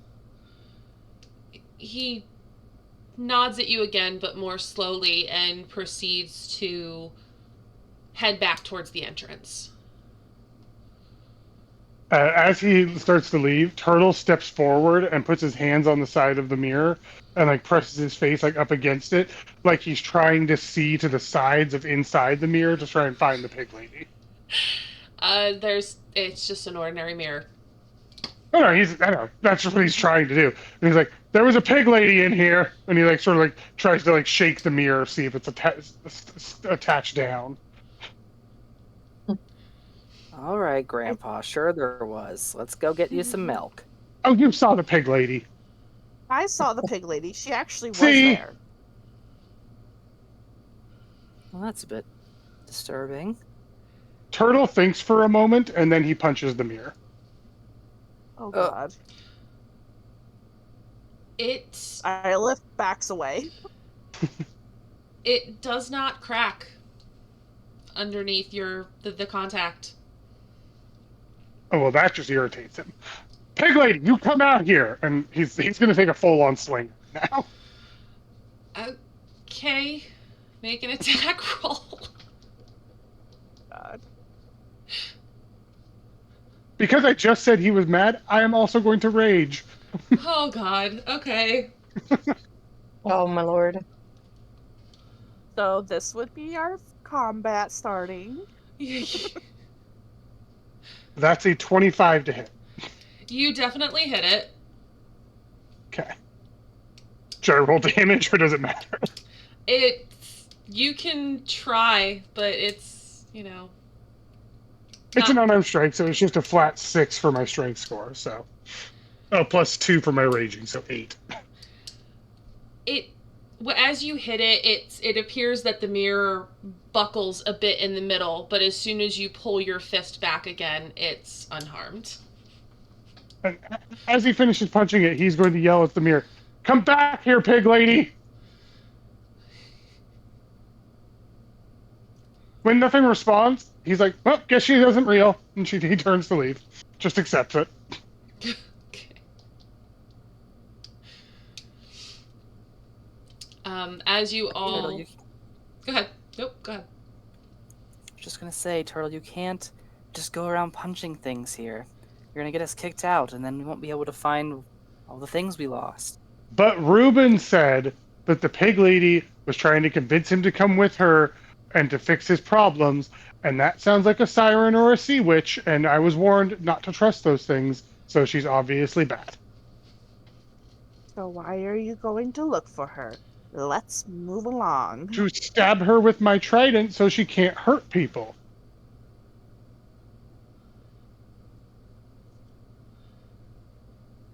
Well, that's very noble of you, but I think in the future maybe we should try talking I to am not a people bull. first. What? Oh. That was such a stretch. I, as a player, had to go, what? What do you mean?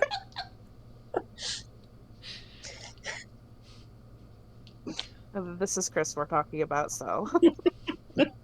I'm just saying, he's got innate intelligence and he's raging. This is his response.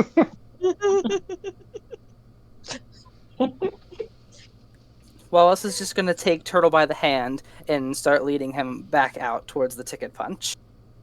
When Wallace takes his hand, Turtle pulls it back and he goes, "You're not my boyfriend." No, we just met. You can't hold my hand unless we're dating. Violet is just like silently laughing and shaking her head and then speaks up. She's like, friends can hold hands too, sweetie. Not on the ship, they couldn't. We're siblings. I have a sibling. He's an orc. Do you hold hands with him? No, we punch each other, though.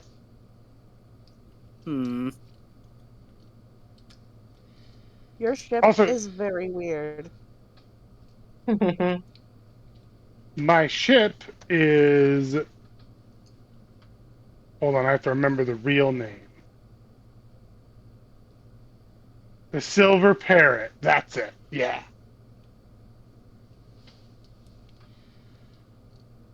Would any of us have heard of the Silver Parrot? The Silver Parrot, I mean, for the record, just so you don't have to go looking up my backstory again there, Stephanie, is the cover name / the legitimate name for it. It is not the name of the pirate ship that would probably have a rumor about it because of the pirate background, where it actually comes with a warning. So if they'd heard about it, it would have been, Wallace maybe, because it would be they would just know about it as a seafaring vessel. Yeah, Wallace, you can make a history check to see if the name rings a bell for you.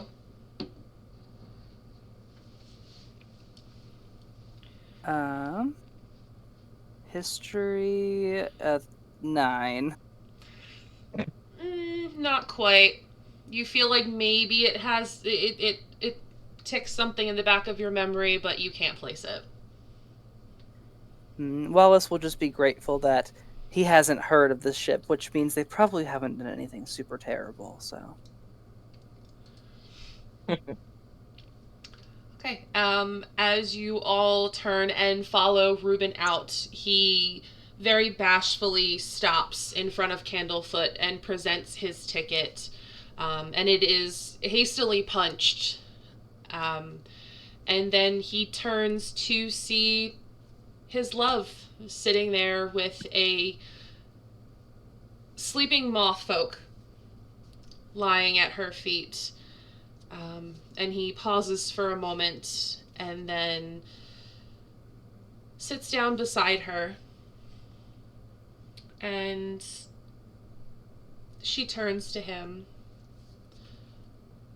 Reuben, I'm so sorry that I laughed. It wasn't intentional. And he sort of holds up his hand. It's all right, I guess. And he reaches into his pocket and he pulls out the ring again and goes, "Can I give it another shot?"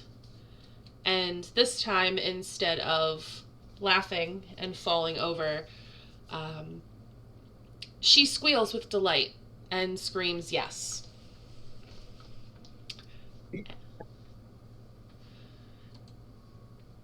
And he puts the ring on her finger and they hug and she gives him a big old kiss.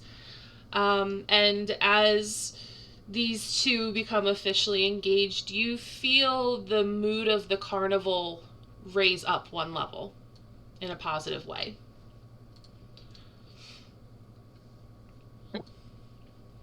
I would just clap and then grab Nar and kind of give him a little high five. Violet's just smiling in the background, wipes a little tear away.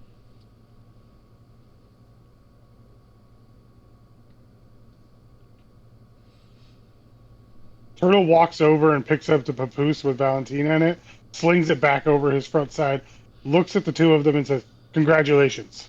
Stay away from sea witches."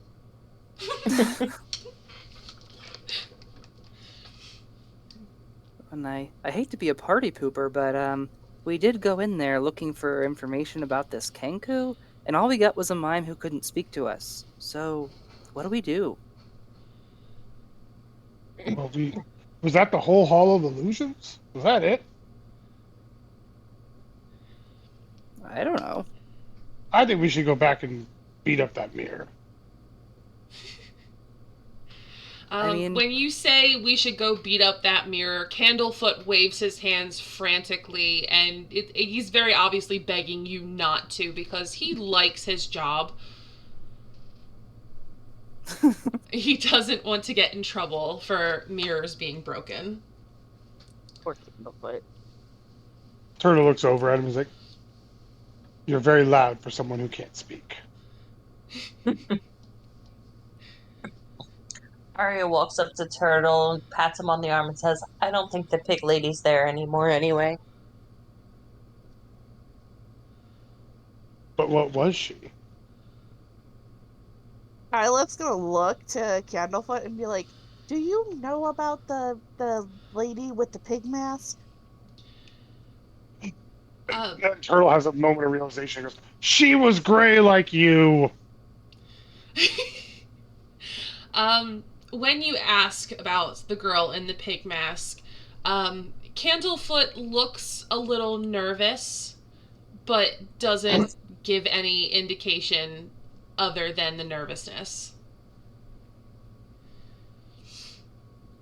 Gonna narrow her eyes. She's just like, "You do know about her?" He looks away from you. He averts his eyes and looks down and just shakes his head no. Turtle steps forward behind her and just sort of crosses his arms and goes, "My friend's asking you a very fair question. You be nice and tell the truth." He looks up hesitantly and sort of gestures to remind you that he can't talk.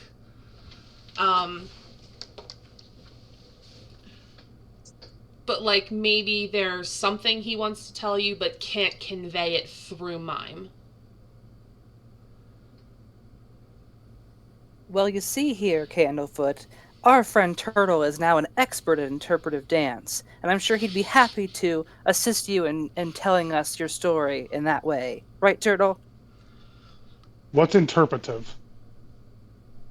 Aelith is like digging through her backpack and she like frowns. She's like, "Does anybody have paper and like a charcoal or something?"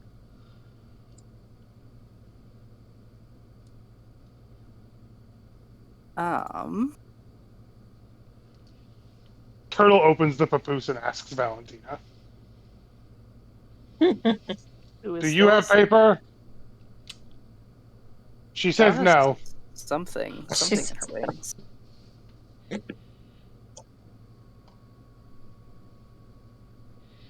Let me And then Turtle looks Turtle looks back to the Candlefoot and goes, "Wait, can you write? Do you know how to write?" He nods his head yes. I mean, a lot of people on the ship did, so it's okay if you can't. Surely they must have like a record book or something around here.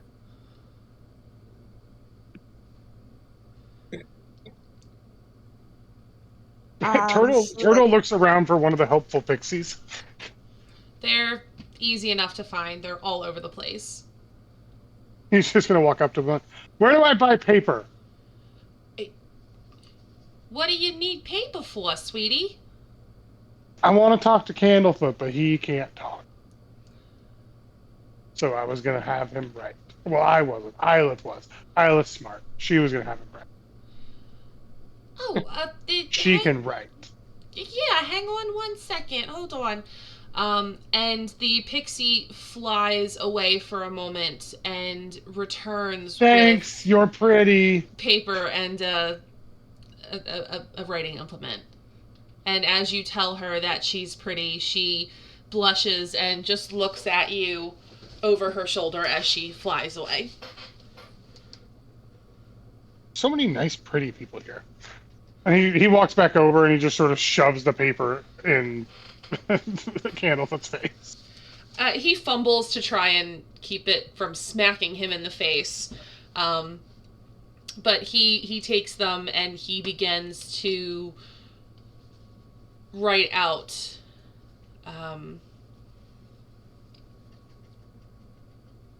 Sow Pig is not talked about.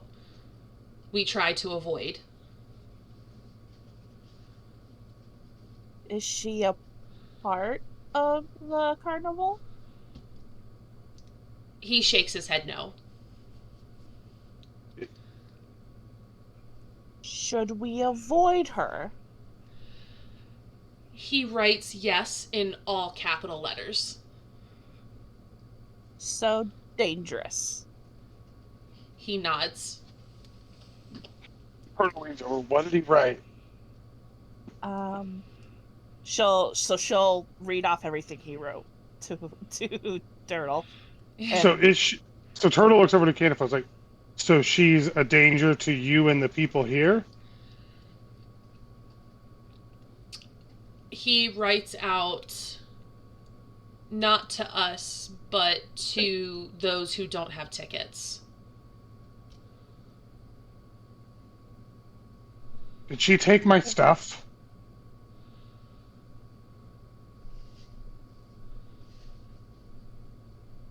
He sort of looks confused for a minute.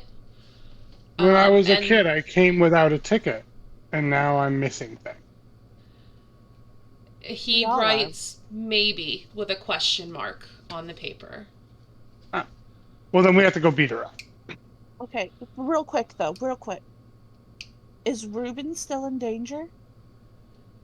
He shakes his head no. Okay. That's good. Reuben was kind of dumb, but he had a nice lady friend who took care of him, Valentina. So.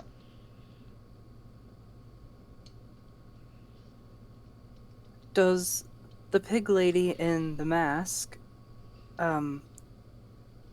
try to get to anyone without a ticket punch, or is it just here in the Hall of Illusions? He writes out anywhere in the carnival.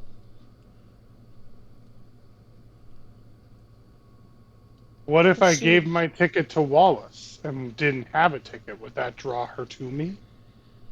He nods yes.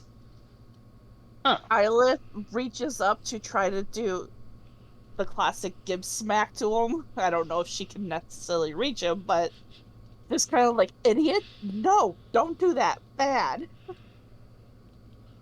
She tries to slap him? Like, the light... Like, smack upside the head, kind of a dumbass. You know, NCIS, Gibbs, Max... I have no idea who that is, but okay. Oh my god. It's a light I'm not a 45-year-old woman. I don't watch bad NCIS shows. I'm not a not. 45-year-old woman either. Neither am I, Well, and you I have watch it. Okay, well, you all have the soul of old white ladies. I don't know what to tell you. I take Every offense to mom that. I have ever met watches that show. Anyone who is not a mom I know does not watch that show. I purely watched it for Ziva, David, and Abby. I know who Abby is because I thought she was hot and goth when my mom was watching it when I was in high school. You know what? Shut up. I'm just saying I don't know who these references are. I don't know what you're talking about. Oh, no, all I'm I- gonna say is McGee is Thackeray Binks. There's a GIF.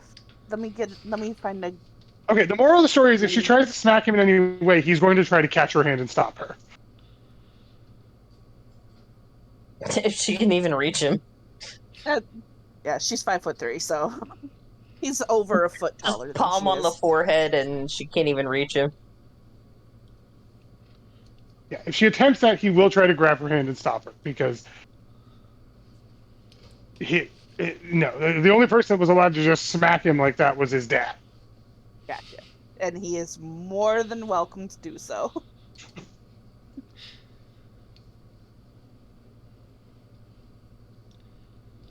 So, I mean, I would even wave. She was not really trying to attack him, so I am more than okay with him just catching her. That we need to find our things, and obviously she takes people and things. I'm just saying, this seems like a really quick way to find her. Okay, but then what about the Kenku? But you told me the Kenku wasn't the Sea Witch, so... Why are you obsessed with sea witches? Because Sea Witches cause curses, and you said we're being cursed.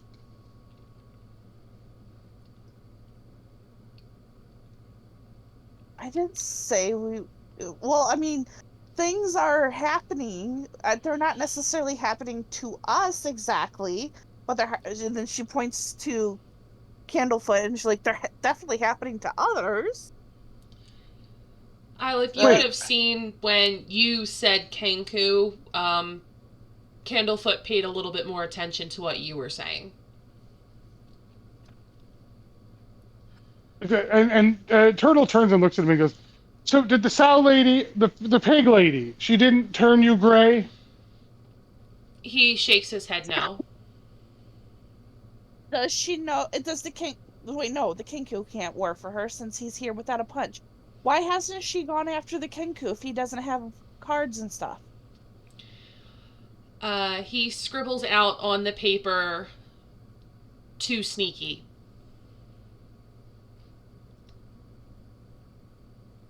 I have an idea.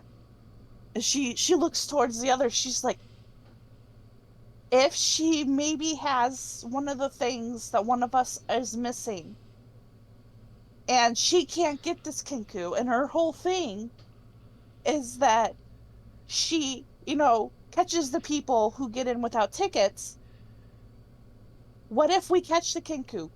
If we could potentially use the getting of the Kenku and whatnot as a bargaining chip to get So we back give her the what we're Kenku missing. and get back our stuff. Yes. So like a prisoner exchange. Is she gonna eat him? Ilith looks back to the mime. Candlefoot Suddenly gives very a concerned. very big shrug, like he genuinely does not know. But he does Okay, scribble so- out. He does scribble out on the paper. Catching the Kenku would make the owners very happy. Okay, but does Sow Lady eat people occasionally? He scribbles out, "I don't think so," with an exclamation point.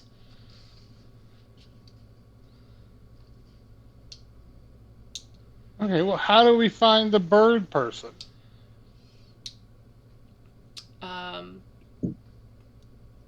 This is Turtle just asking the group. It's not necessarily directed at Candlefoot per se, but Okay. he's involved too. Turtle's just talking to the general ether. Well, I will say I did see a shadow, like lurking from the bushes towards a tent next to the dragonfly rides. I didn't really see who it was, but that's when the boom happened that scared the dragonfly that I helped calm down, and then the pixies told me about the king. So is the Kenku just causing problems for people in general? Just guests? Just workers? That's what it seems like from what the pixies said. So what if we like set a trap where we look like we could be messed with? I mean, I think we pretty much look that way right now. Nobody looks like they want to mess with me. We should try and plan some sort of activity. An activity that has to go exactly the right way, or it will be very embarrassing for us. Like a dance, or, I don't know, Put on a show? like a play. When you say put on a show, Candlefoot begins to scribble on the paper, and it takes him a minute. He's writing a bit, but when he turns the paper back over, it said, it says Big Top Extravaganza halfway through the night. After the show is completed, guests are invited to perform as well. Ooh. We could She'll do a read whole that out to thing. Turtle. She'll read that out aloud to her turtle's benefit. I have the perfect costume for this, and we can all make our own costumes, and we can rehearse and do a dance number, and then surely the Kenku will have to intervene because there's nothing worse than the show going wrong. Well, I What? don't Are you exactly. wearing your costume now? These are my dress clothes. But they're ugly. Turtle! What? That's mean. But they are! If you don't have nothing nice to say, then don't say anything at all. Well, yeah, if you can't back it up. I'm not trying to be mean. I just thought it was a costume. Well, anyway, I don't have a costume. However, I can change into some animals. I can eat a lot. I don't know how that helps. So, Well, hmm, I could throw one of you. good, good. This is going somewhere. What if I throw Eilith high in the air and then she turns into a turtle? And then I catch her. And it will be like ironic because I'm a turtle catching a turtle. I cannot turn into a turtle yet. Why not? Out of character, she cannot turn into anything with a swim speed or fly speed. I, I realize that at the end, but well, you should work on becoming a turtle. Well, for now, I can do a wolf. I can do a weasel. A Um, weasel? mhm.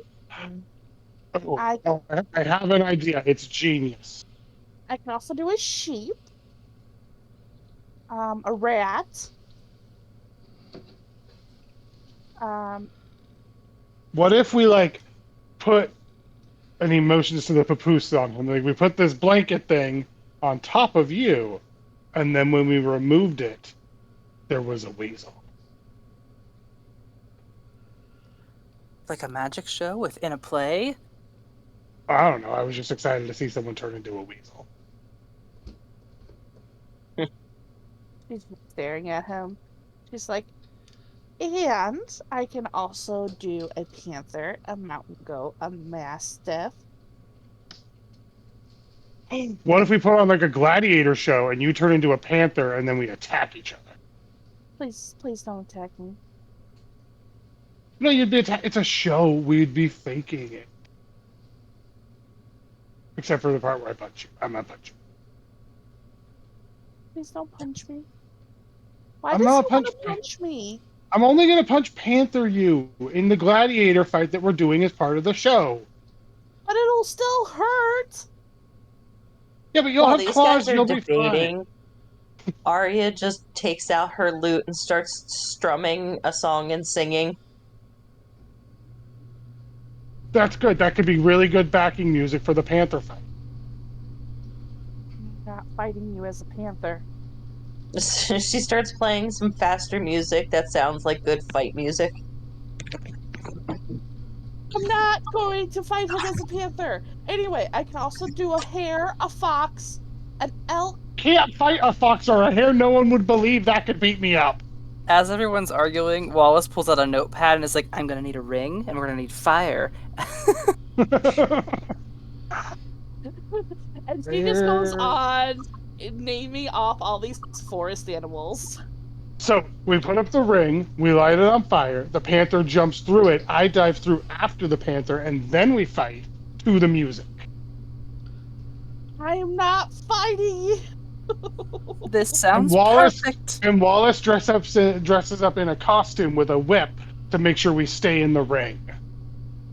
No, I don't want to get hurt. And Turtle pulls a whip off his back belt because he has a whip. Oh my Oh. god, he actually has one. She will, like, very visibly back up behind Arya. Like, putting her I promise not to between- really hurt you. It's a show. Why are we doing a show? to get the Kenku's attention. Oh. Yeah, that's right.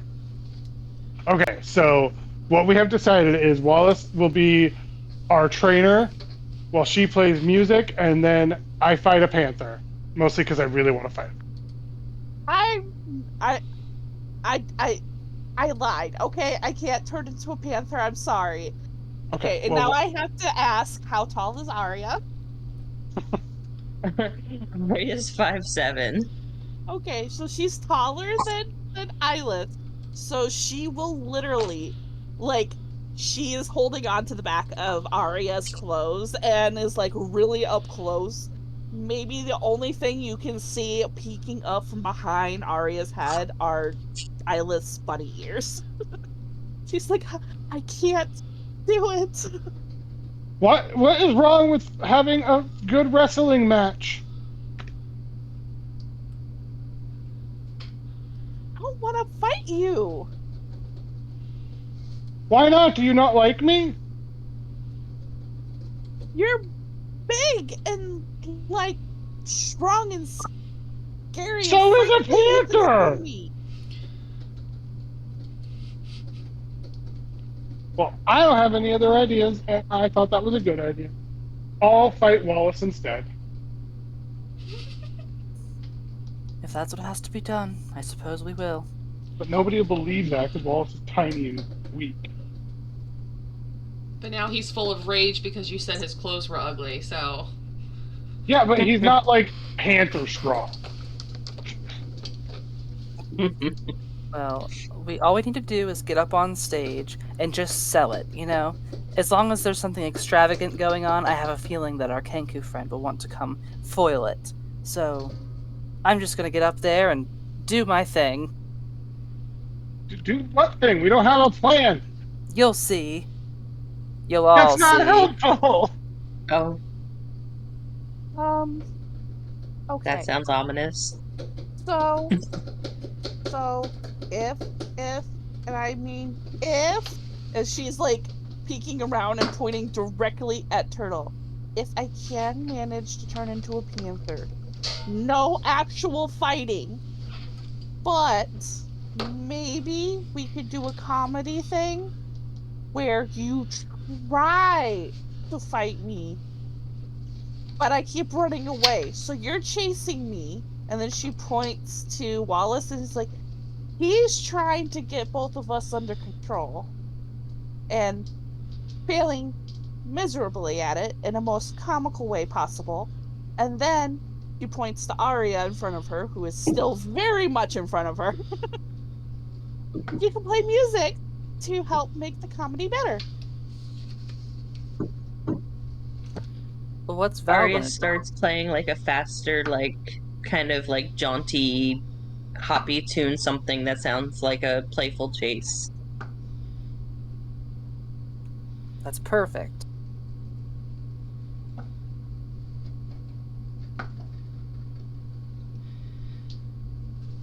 Eilith, as you're all working out this plan, roll a D100 for me, please. Go again. That would be a 46. 46. Roll it again. We've already done that one. I want new Also, curses. when you said funny chase music, this is all I could think of. That was a pop up 23. A 23. You are suddenly terrified at the thought of getting wet. Get away Is from Eilith and Arya Wallace. still is Arya still dripping water? Only when I'm concentrating really hard. Okay, so is she dripping water right now? No. Okay, good. We're the wet gang, though. You can't be afraid of water.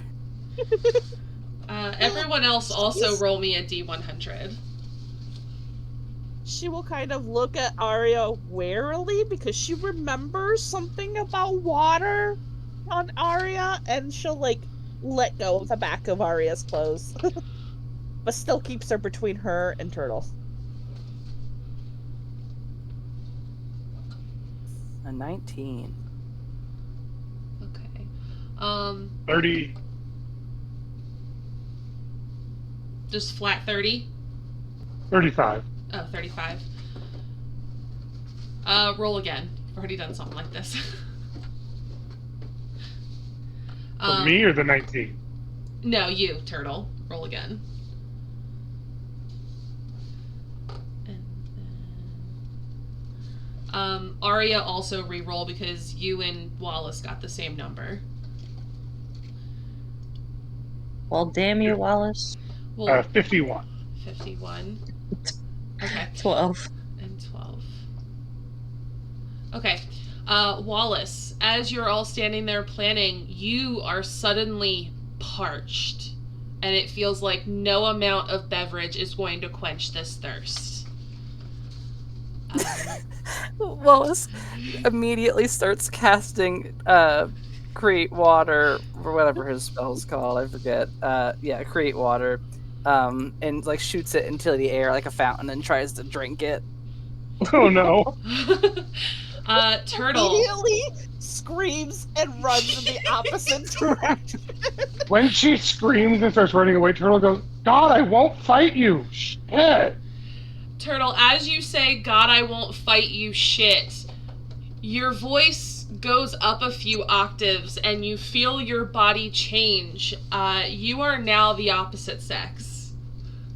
Okay, well, I'm still topless, so. It's going to be a little bit of a problem. And Arya, as you go to move, you realize that you were only able to walk backwards. Oh. Okay.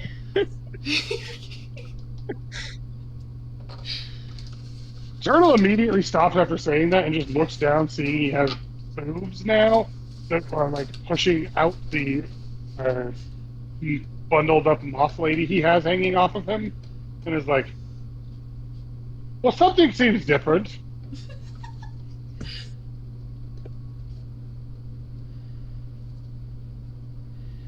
I'm sorry, I'm just laughing, it's killing me. Just a FYI, she does move 40 feet every 6 seconds, so she is like bunny zooming.